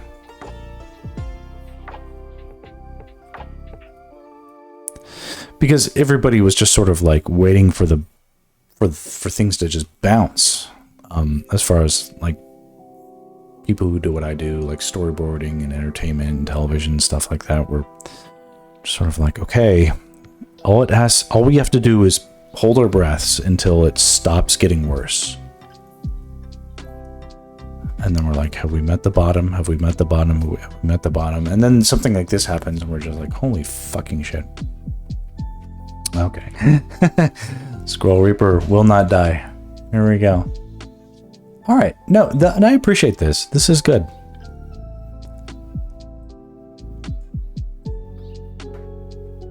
I like what I see here, and I like what I see here. And that's all I need to know.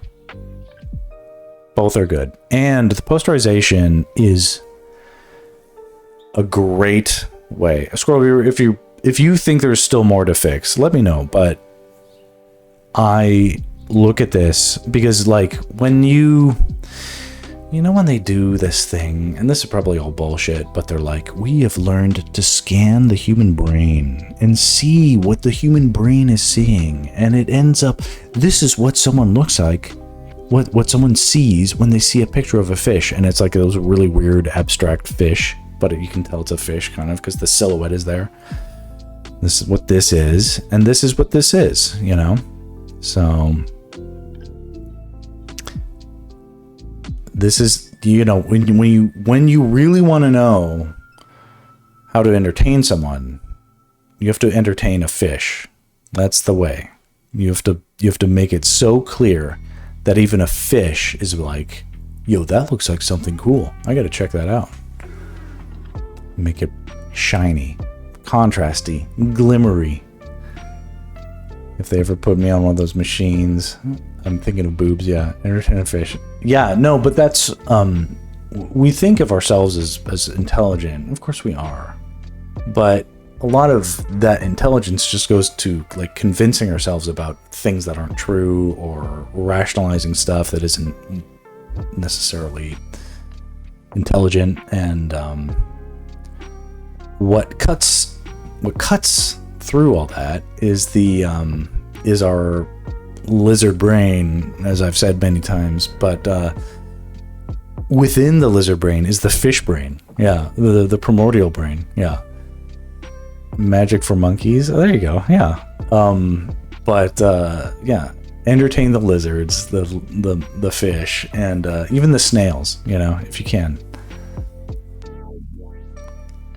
This looks good. I would print that out and, like, post it up all over Hollywood Boulevard. That shit looks dope. Bring light to the dim. I'm attempting. But as we know, like, so, like, this is not the final. This will be closer to the final. Because as we know, what we're developing is a photograph in the making. It's not we're not making the final image. We're providing information to the final image. Looks like a Game Boy printer. That's a good analogy. Yeah. Do I still have that here? Yeah. That's here. Scrolly, I appreciate the homework here. You might have thought that, like, I'll prove Max wrong, but this is this, I feel, is a good representation of, like, actually this sort of shows me that what I'm doing is working. There are differences, yes, but what's the proper terminology for talking about art in the making? A sketch? I'm not really sure. I would like to think a sketch would sum it up.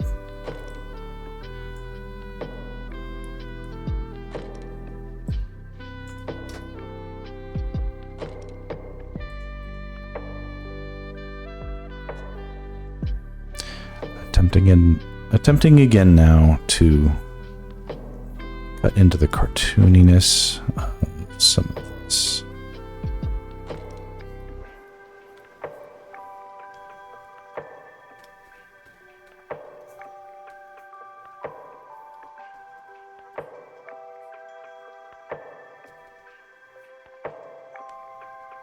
Yeah, this is just a quickie. It's no big deal. Guys, it's just a quick doodle. I should put that in the like hashtag doodle.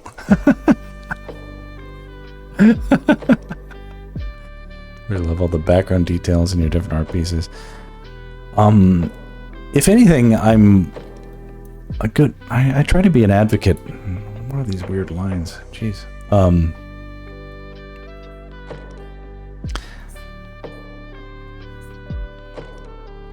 I think AI really loves it when we sort of isolate subjects from backgrounds, from other types of things. And we're doing ourselves a favor. We need to integrate our pieces into a environment that feels challenging. And here we have interesting perspective and conflicted subject matter and all sorts of stuff that it's not obvious that is clear. Yeah, it's just a quick sketch. The only reason human beings think they're intelligent is because human beings alone exalt their arbitrary actions and crown it as intelligent. What is inscrutable to nature is nature to us. I don't like the idea that I don't think we can think our way out of all of our problems. There's something about instinct.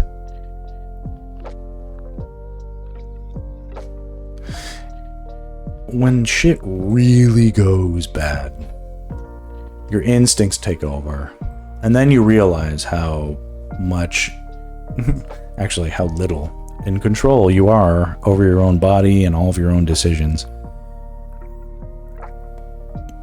Yeah, everybody's handsome. Go back to this list. We are blend all edges on turning forms, castle turrets. This is pretty good. Cuts everywhere. Okay, we're in the final stretch. We're going to do this right now. Do a quick save. And I'm just going to sort of jump around, and where I see opportunities to do overlaps, I'm going to seize upon them and then ignore the rest. Instincts plus education equals ingenuity. Yeah, sure. I dig that.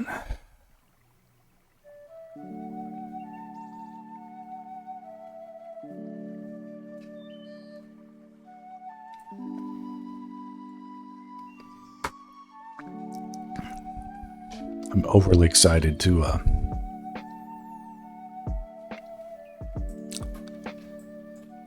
get this a little bit on the road, but not for any specific reason. It's a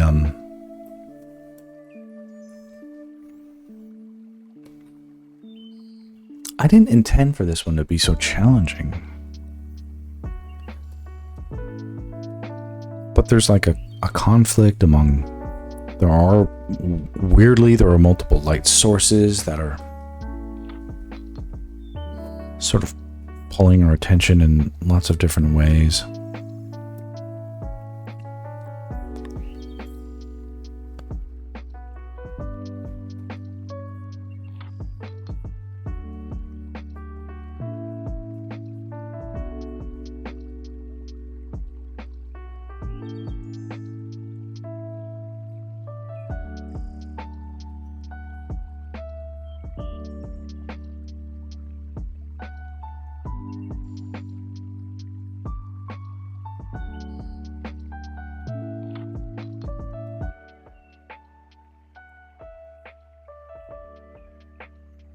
Zeldo here doesn't even know what's going on.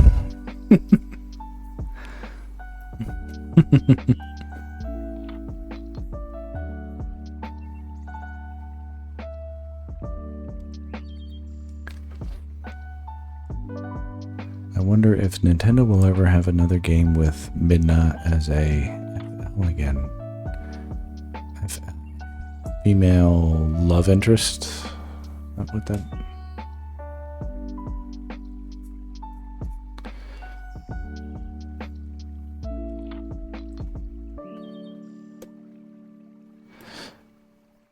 More Midna is what I would say.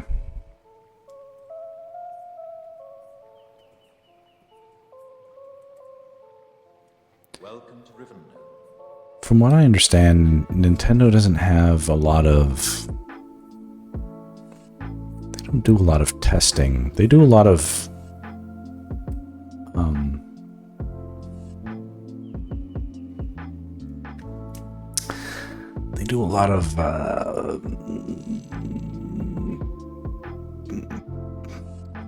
is it pronounced kowtowing? They definitely love to pay tribute to the master. And if the goated masters are inclined to do one thing, then that's the best thing. They don't quite respond to the they'll take the L and I'll be like, oh, I'm dishonored or whatever. But the but they don't like to. They don't open. What was that Mad Men phrase?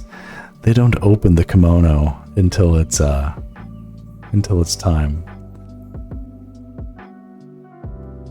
And I respect that.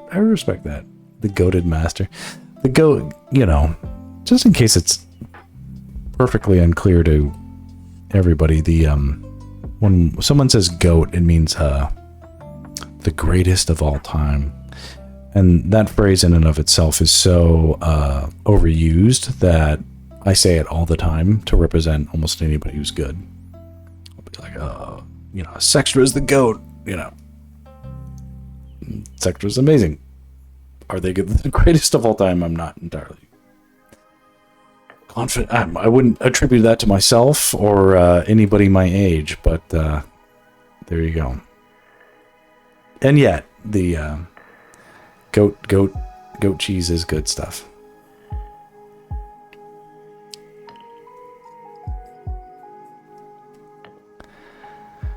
I'll throw out in my Discord. I'll say that like all these three people are the goat, and of course you can't have three people that are the greatest of all time. Yes.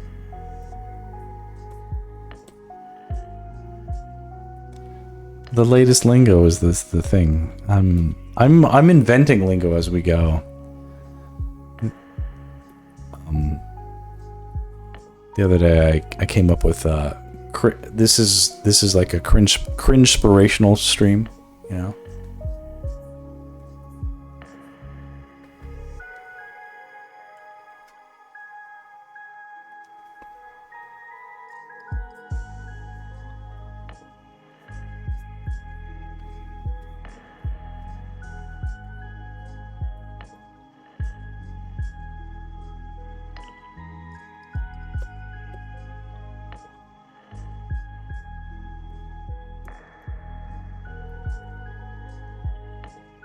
different.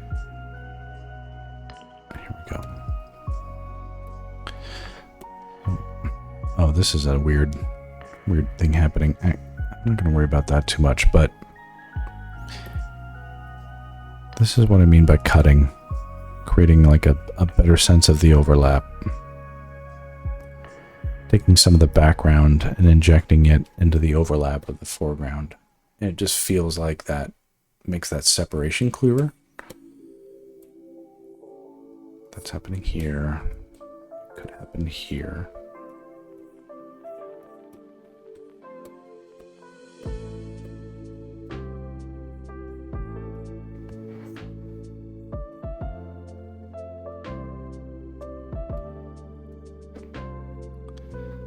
It's nothing too extreme.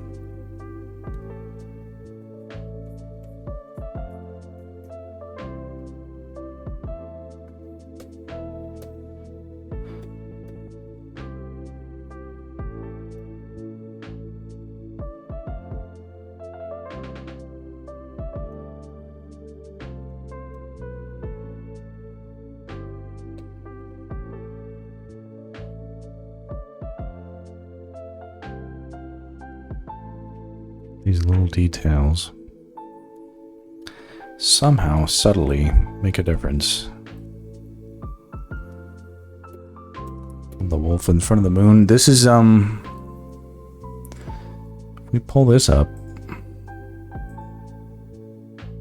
that's the black and white.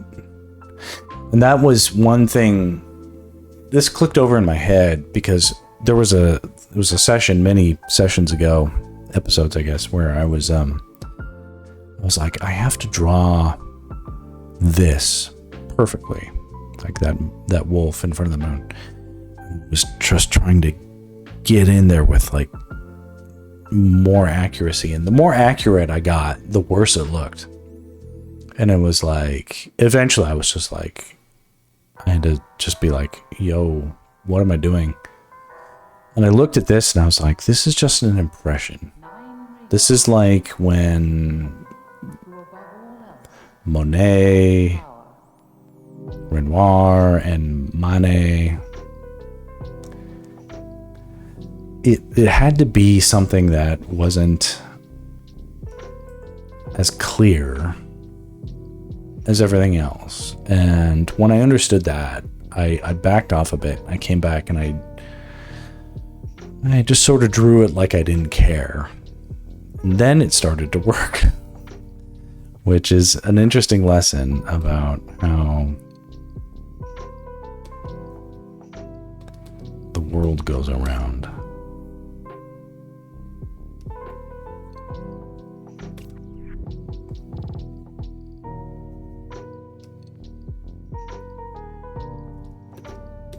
Love the touch of the moonlight obscuring and wrapping around the wolf. Yeah, that's on its own layer. But previous to that, and I knew it would be, but I needed it to, I needed a clear silhouette, but then I cut into it with a bit of glow.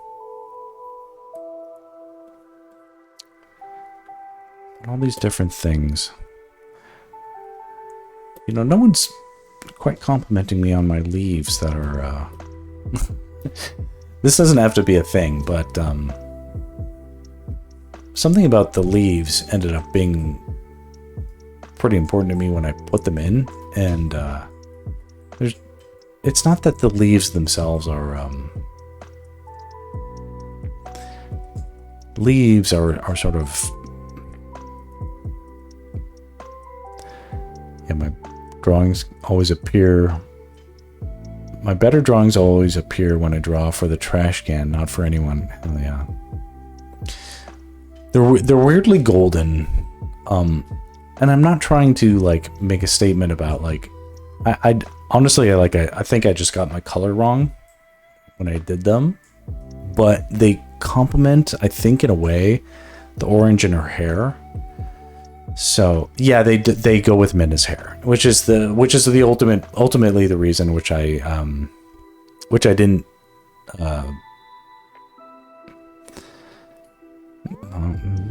I'm glad. Okay, I'm glad, because I'm like, is anybody noticing?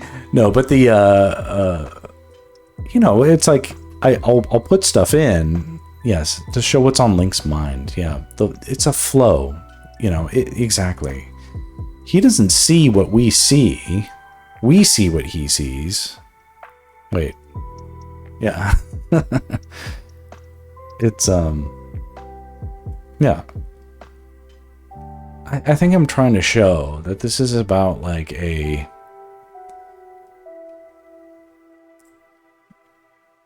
it's not, I don't know who's obsessed, you know, but you know, the wolf makes it clear. There's this subtle, like, you know, we've got the wolf here and then counterpart with the Zelda in the tower, and she's just sort of, the leaves look good. I'm happy with the leaves. This is good. All right, let me look at the list. I think we did good. Let's see here. Cuts everywhere. All right, I think I did a decent job. Let me double check up here. All this really is looking good.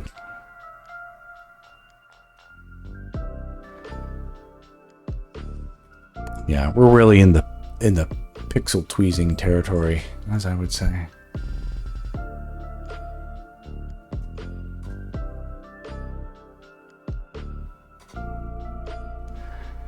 Who's awake in that one tower? Yeah, exactly. That's it's not meant to be a huge mystery. Also, this flag that is near Link has torn away. We don't necessarily pick up on this, but I tried to make that pretty clear. We've got the loosened, I don't know, whatever, the drawstrings of his,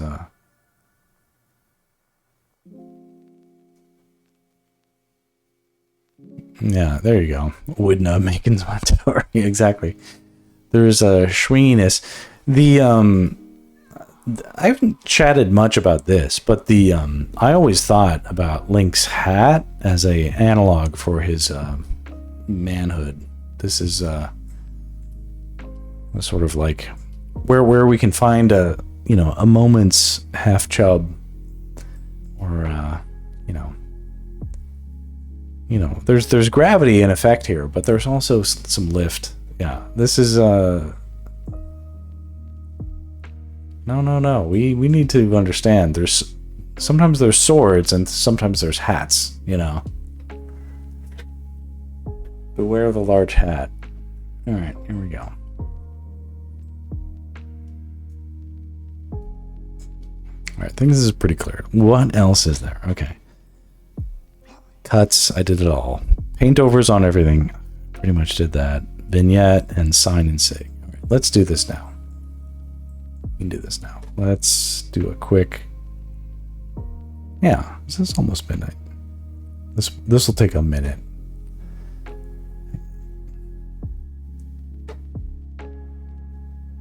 Yeah, come on.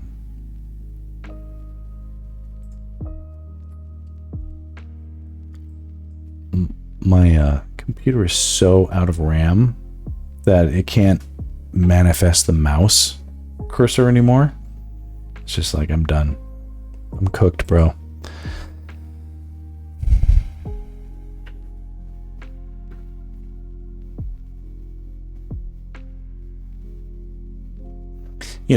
And I'll learn from this. There will be mistakes. I'll own up to them.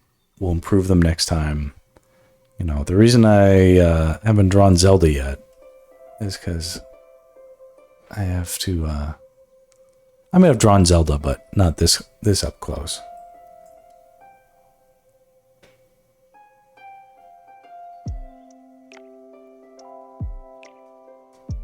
Looks good. Okay. We are ready.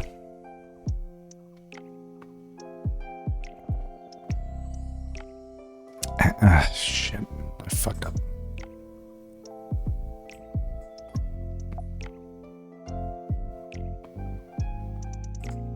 That's old.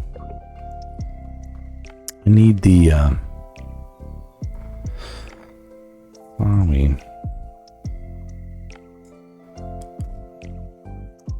I need to create a vignette layer, which is,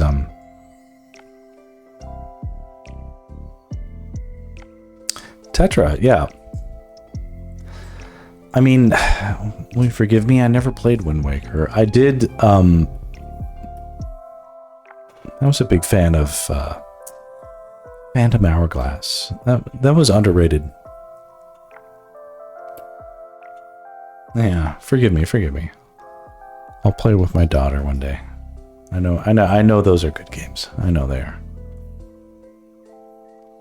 All right, here we go. Air pencil, and we set this to multiply so we can see through the white, and all we see is black, and we make it as big as we can. All right, here we go.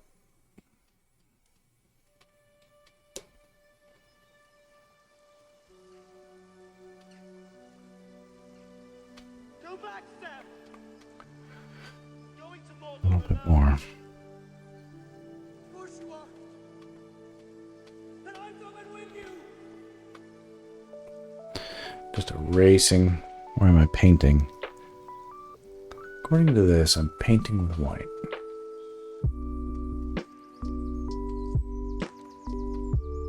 Oop.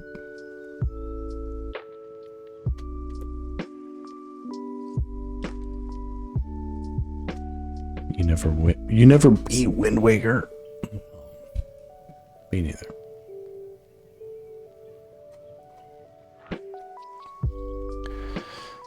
So what's the difference? Do we click here?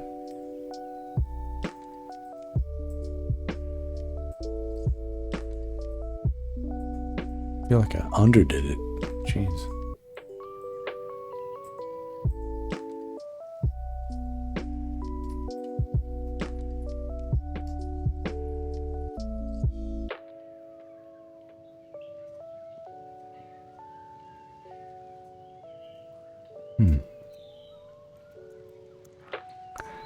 You're a fake fan? I don't think so. Not too deep into anything, just enough to hold conversations.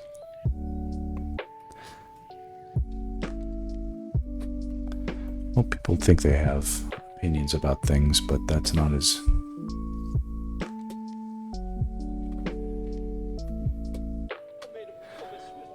No, that's a vignette. No, that's too much. Let's see what this looks like. Do you see all these weird spots? That's cool. That's art, baby. Okay, that's way too much. Put it at 50% and then erase everything in the middle. That's probably good, pretty good. A fan who doesn't... What is a fake fan? Yeah, exactly. Right.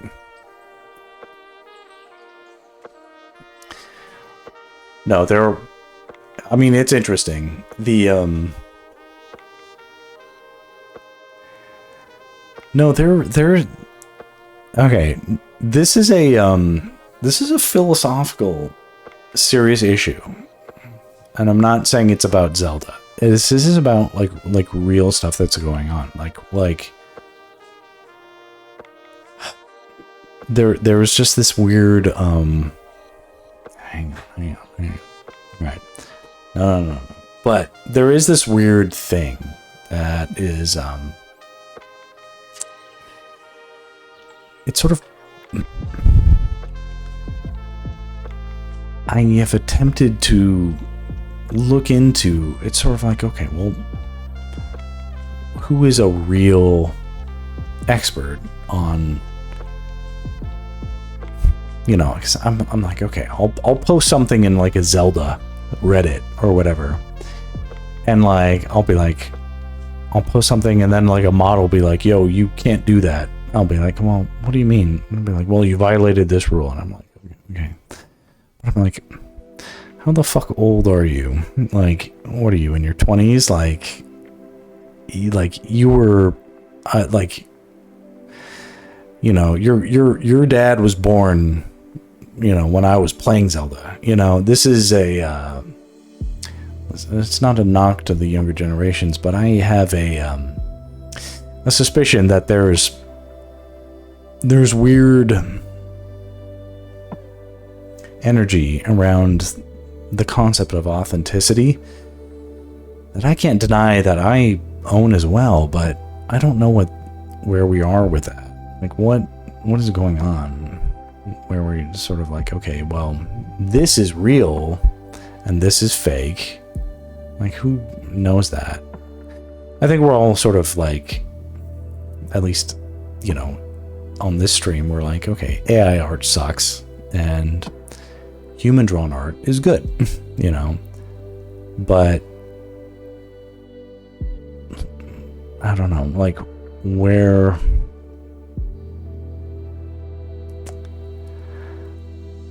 a fake fan depends on who you ask. Usually a derogatory title. That's what I mean. Like, I used to have a friend, he's dead now, but he was a very, he would be like, oh yeah, like, oh, I love this band. And people would be like, I like that band too. And he'd be like, oh yeah, when did you first see them in concert? And they'd be like, oh, like last year. They'd be like, well, I saw them 10 years ago. So now you're a poser, you know? Or it's sort of like, okay, well, dude, you're being a fucking jackass, you know?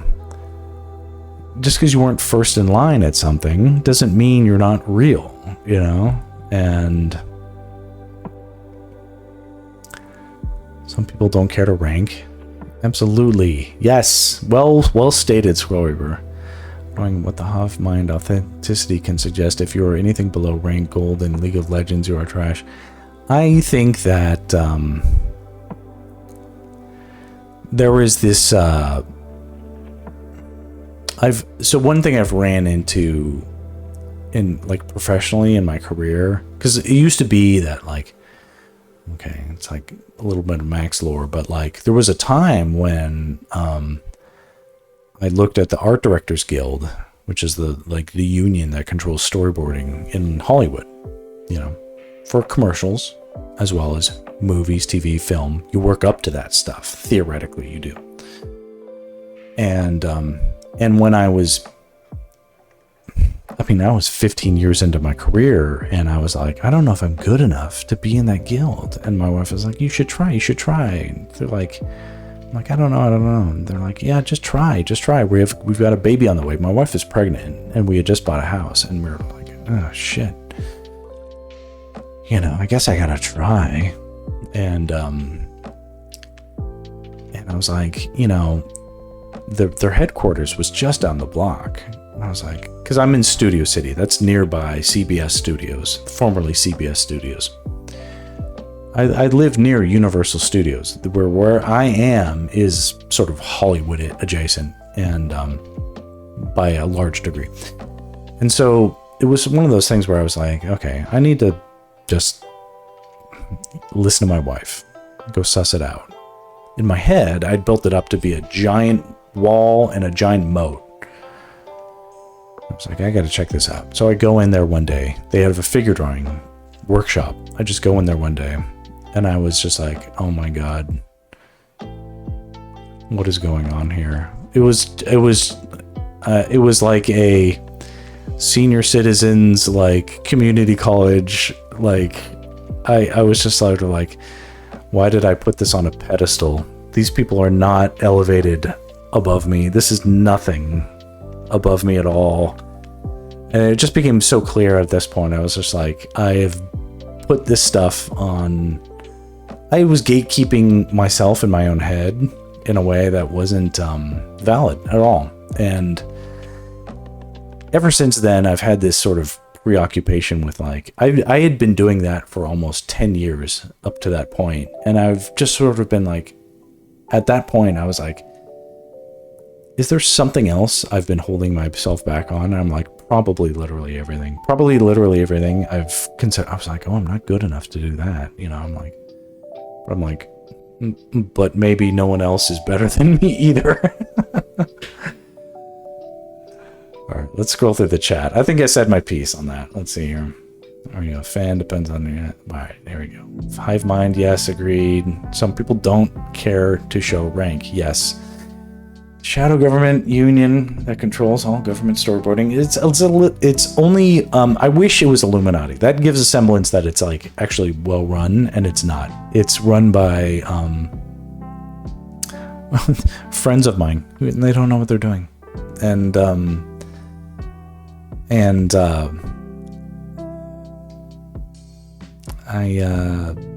there's a reason I spend my time here instead of there. Yeah. I think I sort of get the pretentiousness of fans and the like, the idea of investing more time than others, being considered on the same level of another fan. I agree. I probably do this a bit too. I'm like, oh, you think you know figure drawing? Let me show you, And it's just sort of like, yeah, just go fuck yourself, Hey, me, go fuck myself, It's just stupid. I'd rather that be like, I'm like, whoa, everybody needs to learn or whatever, the my way of doing things. And it's like, no, just, I think we can handle ourselves. But get into the fray a bit, right? Dramatic music and all that, but yeah, I've done that plenty, Max. No regrets, just more confidence. Yeah, all I'm doing is adding up years and giving less fucks. Here's my bro. Nobody knows what they're doing. Agreed. Roper says, I like Lord of the Rings, but I don't know Lord of the Rings like a book reader. Read the book 10 times. I never read Lord of the Rings. I never read it. I read Dune. I like Dune. I like the Dune movies. I don't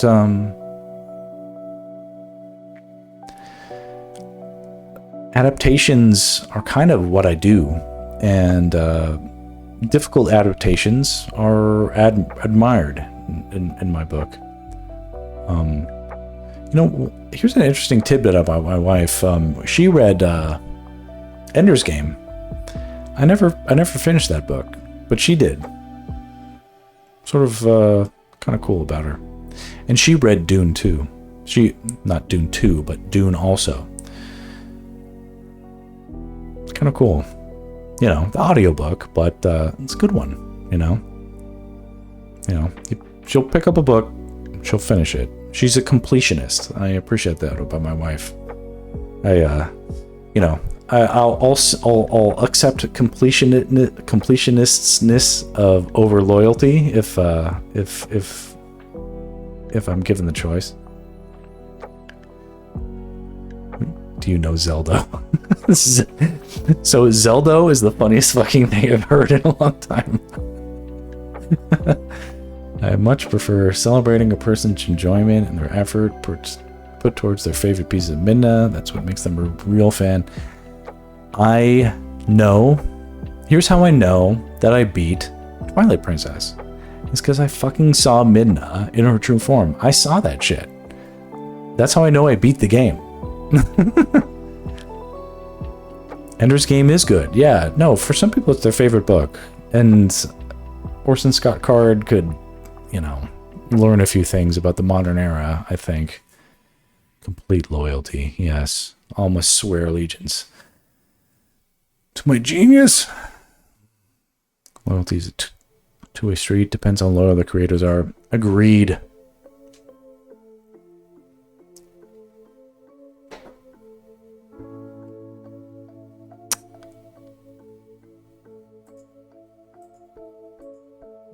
I think there's a Michael Jackson quote where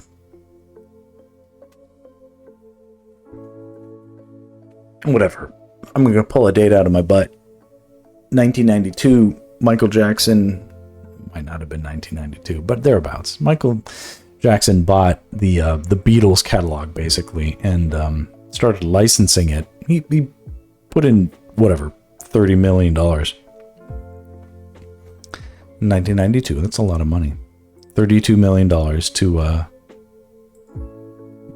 to buy and license the Beatles catalog. That's a lot of songs and a lot of money. And he put it to work to leverage it for music and but also commercial. It's sort of like, okay, this song is going to go in this commercial and whatever. We're going to make this song make us money. And at one point John Lennon expressed his dismay about the commercialization of his work, and Michael Jackson was like, well, hey dude, if like I get it, but like you didn't have anything to say when your shit was up for sale for $30 million. You could have put that money in too. You weren't exactly poor at the time.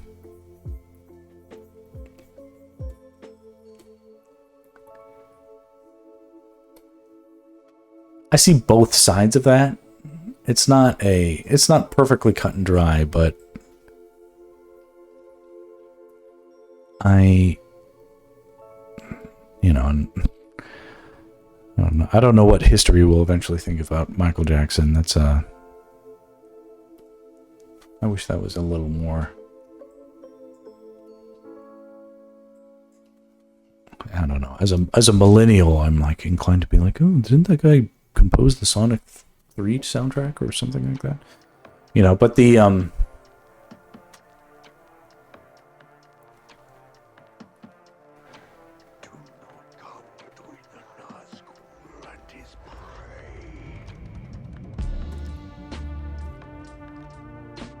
forget what we were talking about. Scrolling down. Oh, Ozempic. Hey, I've worked on Ozempic commercials. Okay, they're good people. All right, I think we're there. We've got everything. We've got the vignette. Look at this. Look at all this list. Here, all these things.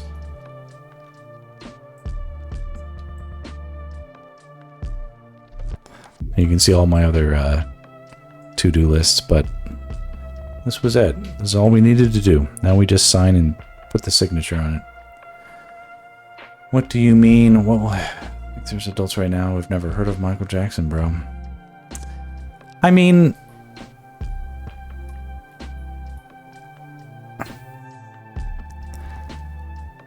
Well, what's weird is that, like, the scandals of Michael Jackson, like, from 10 years ago or 20 years ago or whatever, they seem so tame compared to the Bill Cosby shit that came, you know, I mean, I don't even know. Like, everything is so fucked up.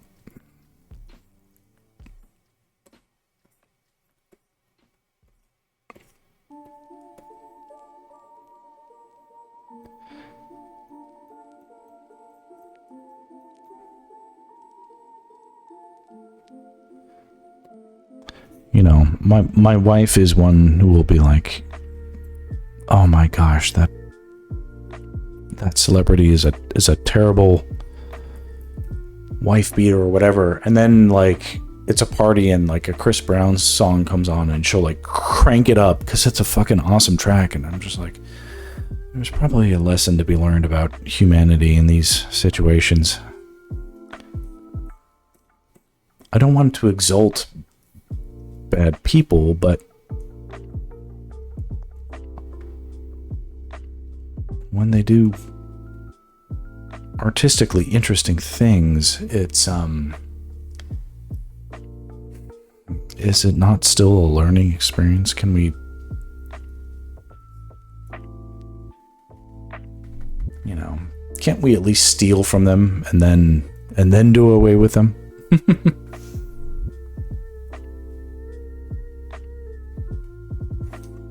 It's like when you eat a burger and then you remember a cow had to die.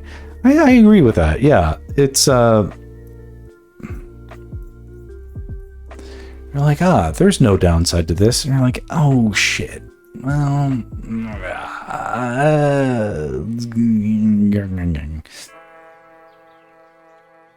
my entire career is built on the shoulders of terrible people. I think that's true. You know, where would Western civilization be without Caesar? Did Caesar do everything perfectly? You know, certainly he did not.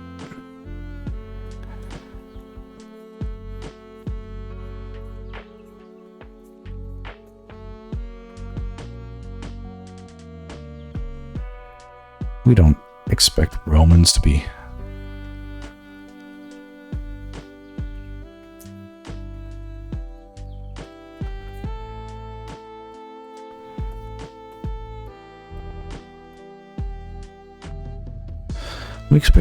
Romans, you know, I don't know.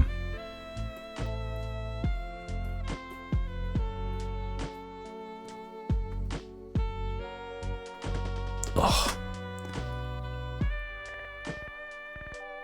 Everything I'm doing on this hair sucks. Quickly, just erasing out that shit.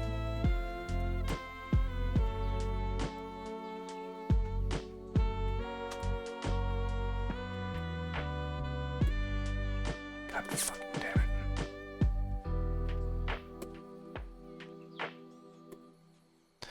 Make hair look not like barf challenge. Oh my god.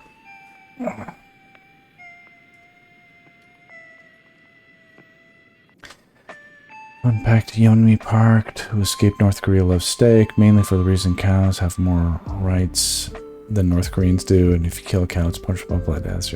It's like, okay, oh, that's awesome. I love that. I'm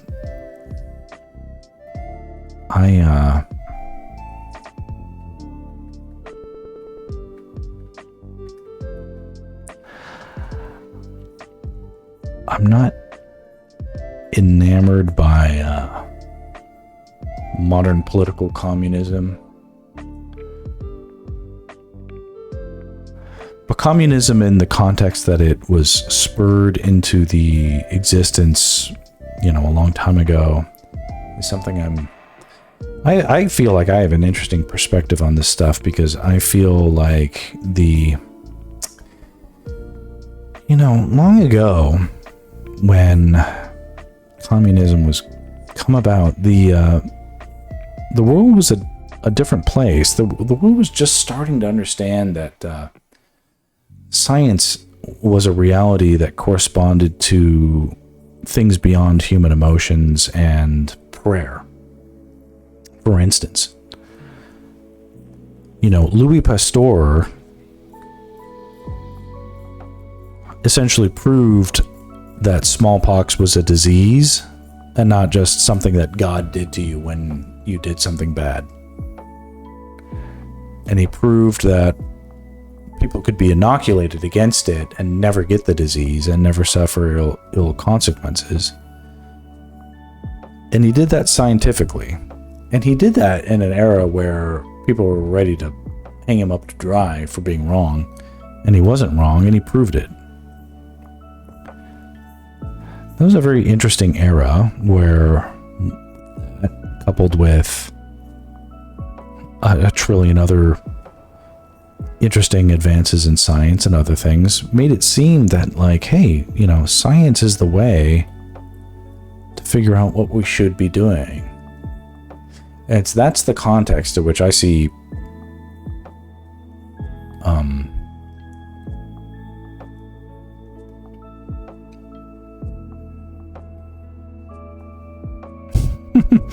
Marx and all that stuff were coming into.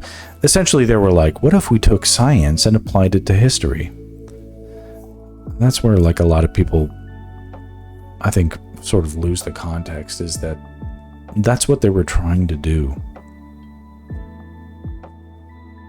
At least in my opinion, that they saw they're like, this is where this is going to go. We're going to use science to figure out history, and then we're going to understand why we keep making the same mistakes again and again and again. That made sense to think that at the time, but it's not what ended up happening. At least in a sort of, what we think of scientific now, that doesn't apply to history the way they thought it would. And economics is slightly different than history. Hate to say it.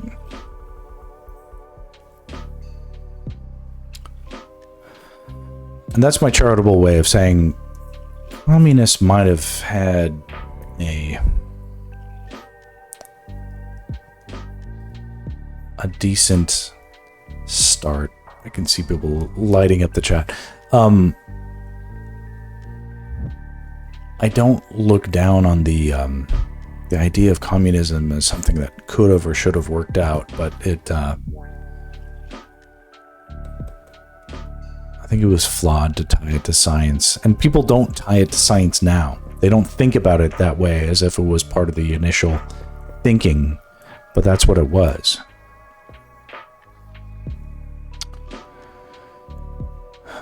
That your enjoyment of an artist's art is between you and the art, instead of elevating the creator's relationship with the arbitrary. If you enjoy media when the artist is just a bad person, I'm not gonna lie. I agree. I don't had my conversation with my wife about Bill Cosby today, and that was not the we all sort of agreed that was not we might forgive Michael Jackson or Chris Brown, but not Bill Cosby. Don't ask me how to make the distinction. All right. Listen, I love everybody, and I just want everybody to do well. And I want free healthcare, and I don't want to. If I get sick, I don't want to have to work when I'm sick in order to afford healthcare. That would be something I would appreciate. Okay. We're gonna do final touches and then we're done.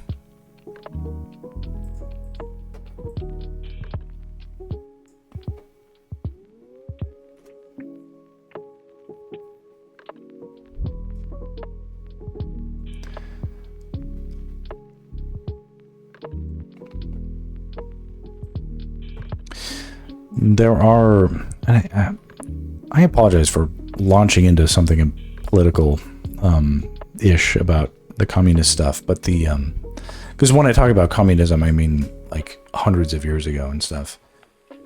But the when in my union, like right now, there are people who are on opposite sides of things politically, and there are, it's just really frustrating for me as like a person who's just trying to see business continue, that the there are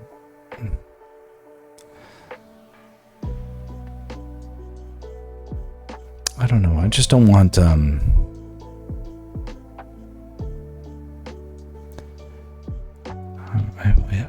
don't, we can't make enemies out of everybody, you know? The peace can be good. Yes, war can be good, I guess, in the short term for some people, but long term, how about for my children's sake, you know? Let's have some peace. Get along a little better and figure this shit out.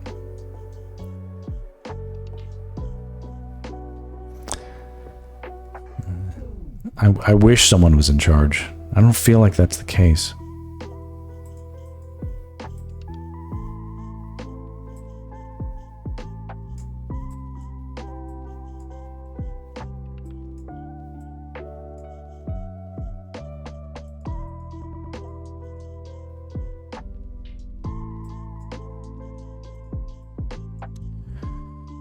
So I liked it better when the Illuminati was running the government. It felt more stable. I'm not gonna lie. I'm not gonna say that like I'm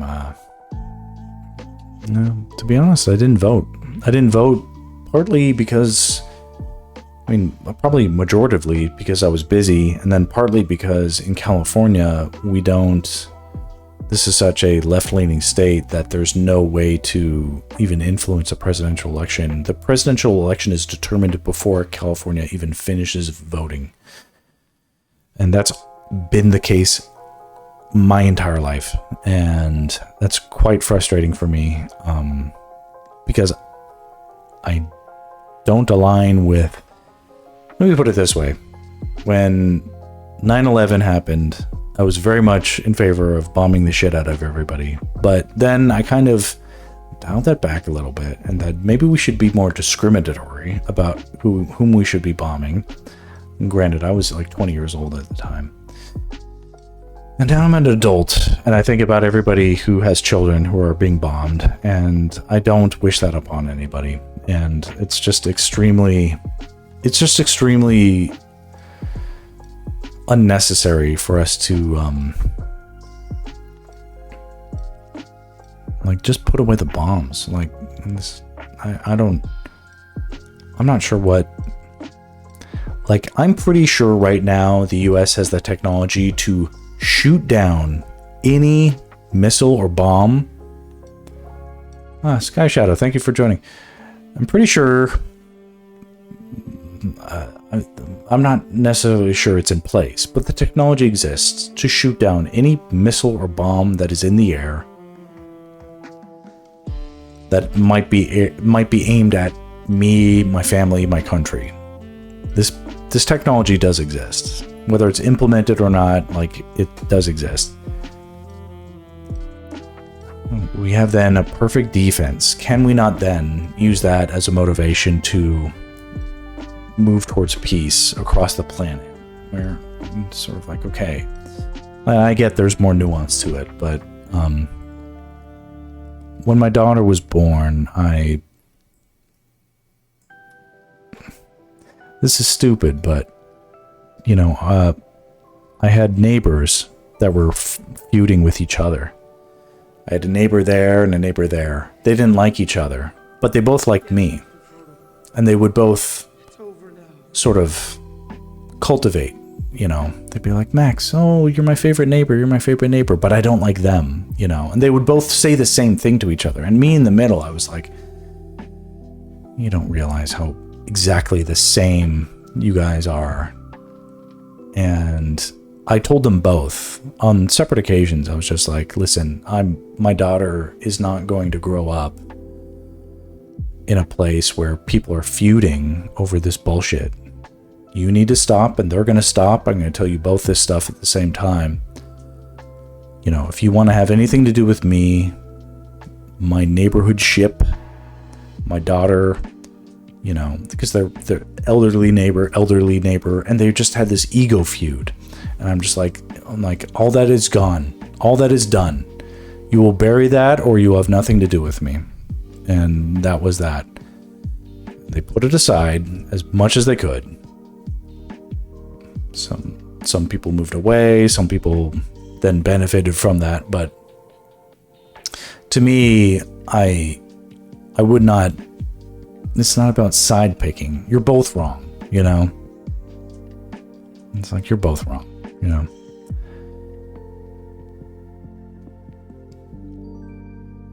Correct, Max. All right, I'll let that be the final word there. All right, here we go. We got to finish this up. This is the final stroke. This is the final stroke. Save as. Look here we are. 70. Number 70. Okay. I'm going to do this. Select the whole thing. Copy paste. This is the one.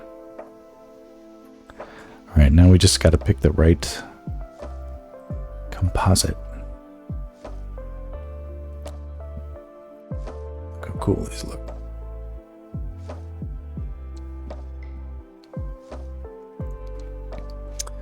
Color dodge is pretty rad, but it's too bright. I think we're gonna have to deal with some of these level treatments. Okay, I don't know if this will get big. Can I make this big? I apologize for everybody. So this graph represents the pixel information across values that speak to the brightest white, the middle gray, and the dark. And this piece is mostly dark. Mostly dark, some middle gray, and almost no white. This is very interesting. If we pull here back to where we start to see input values,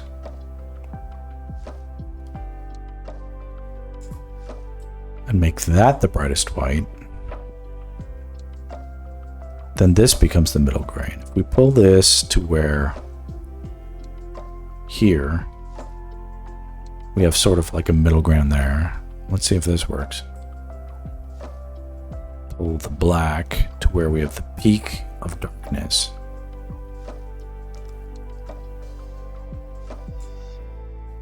That might be it.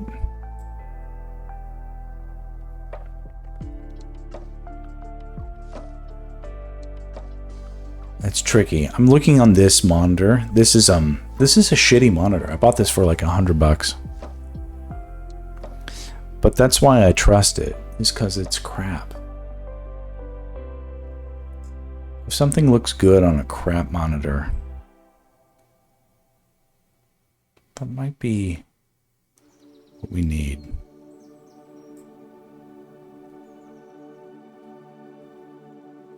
Not too dark though. Wow, these art tools provide so much more data than I had assumed. Yeah, well, you know, you become... Okay, I hope it does. This is closer to... What I want is I want the moon to be the brightest. What I don't want... Here, if I back up to this. This is an earlier version that you guys can see, I think. And it's just a little bit too overly bright in the sky, and this has a little bit more distinction between the brightest of the moon and then the other rest of the sky. The most important thing is if I squint at it, it looks good. I can zoom out. Still looks great. And now we just gotta pull in.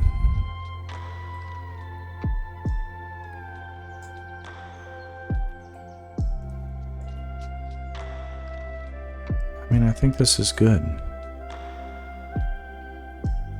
How can I know? How can I know what's perfect? No.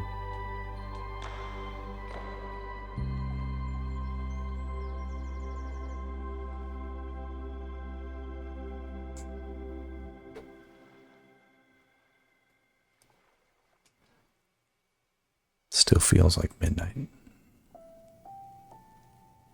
You flip it yet? Don't mess with me. No, I don't like it when this happens, but the this could be a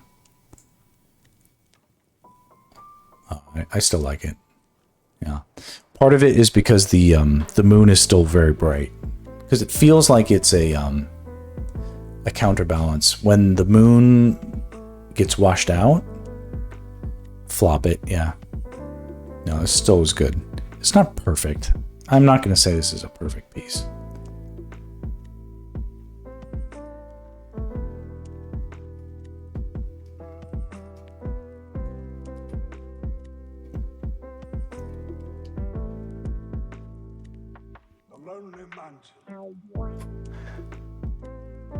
Just needs another 9.99 hours, yeah. I'm just speed running everything. I'm going to put the signature down here, so let me hunt that out. We're done.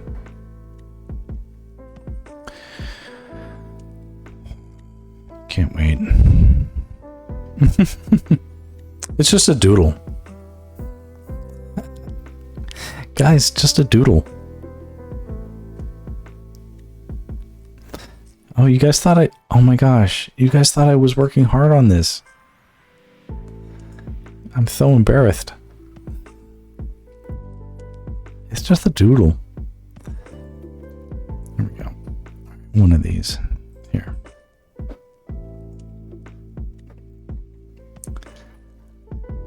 I like to use the same signature.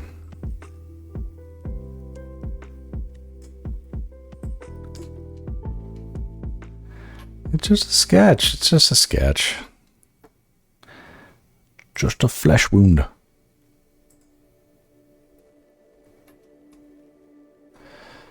That doesn't look bad, just like that. Yeah. All right.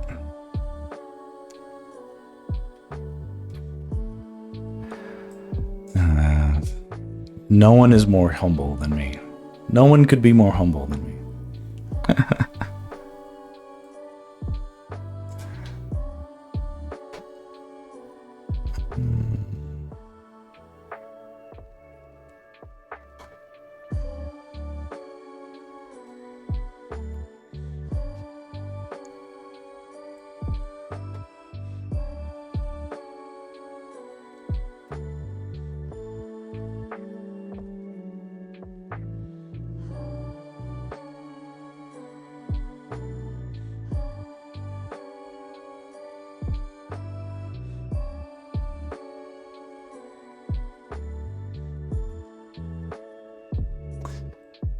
Doodle. Hashtag doodle. Hashtag sketch.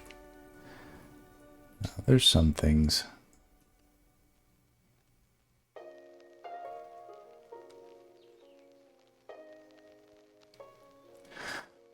But it's interesting because the world doesn't want perfection either. You know what I mean?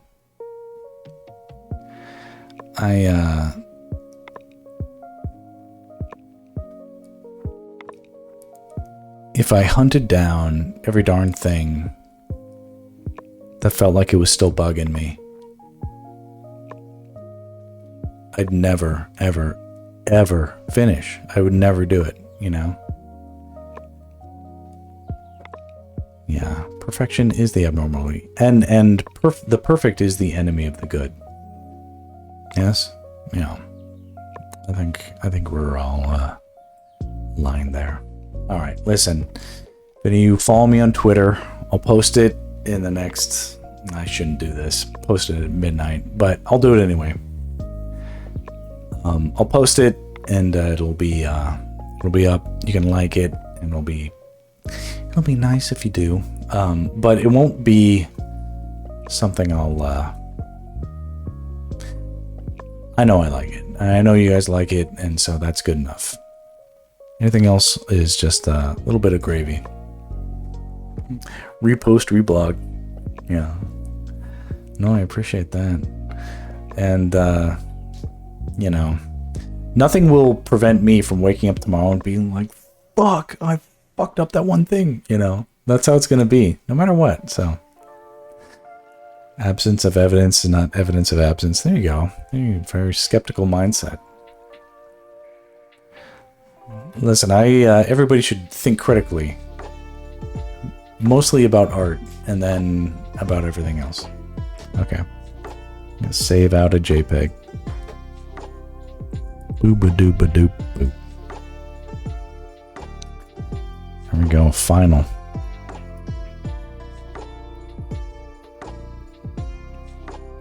Happy to have this one done.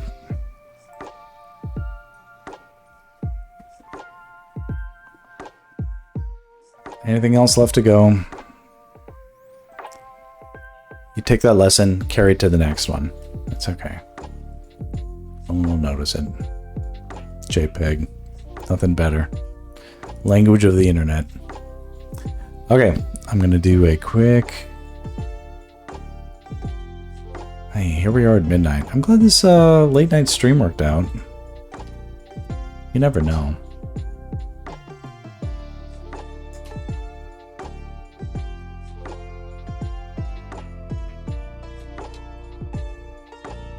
Somehow it fits perfectly there. That's about as good as it gets. How can I do something clever? Yay. Alright. This is good stuff. I appreciate everybody hanging in there, popping in. Sky Shadow, been a little while. Jif, yes. His favorite peanut butter. Alright. Amina, thank you for joining a very rare late night stream. These days, I kind of do more of the morning stuff, but only for like an hour. So just skip all that. Take it in every once in a while. And I think it's good. Good, better, best. All right. Till next time. Adios.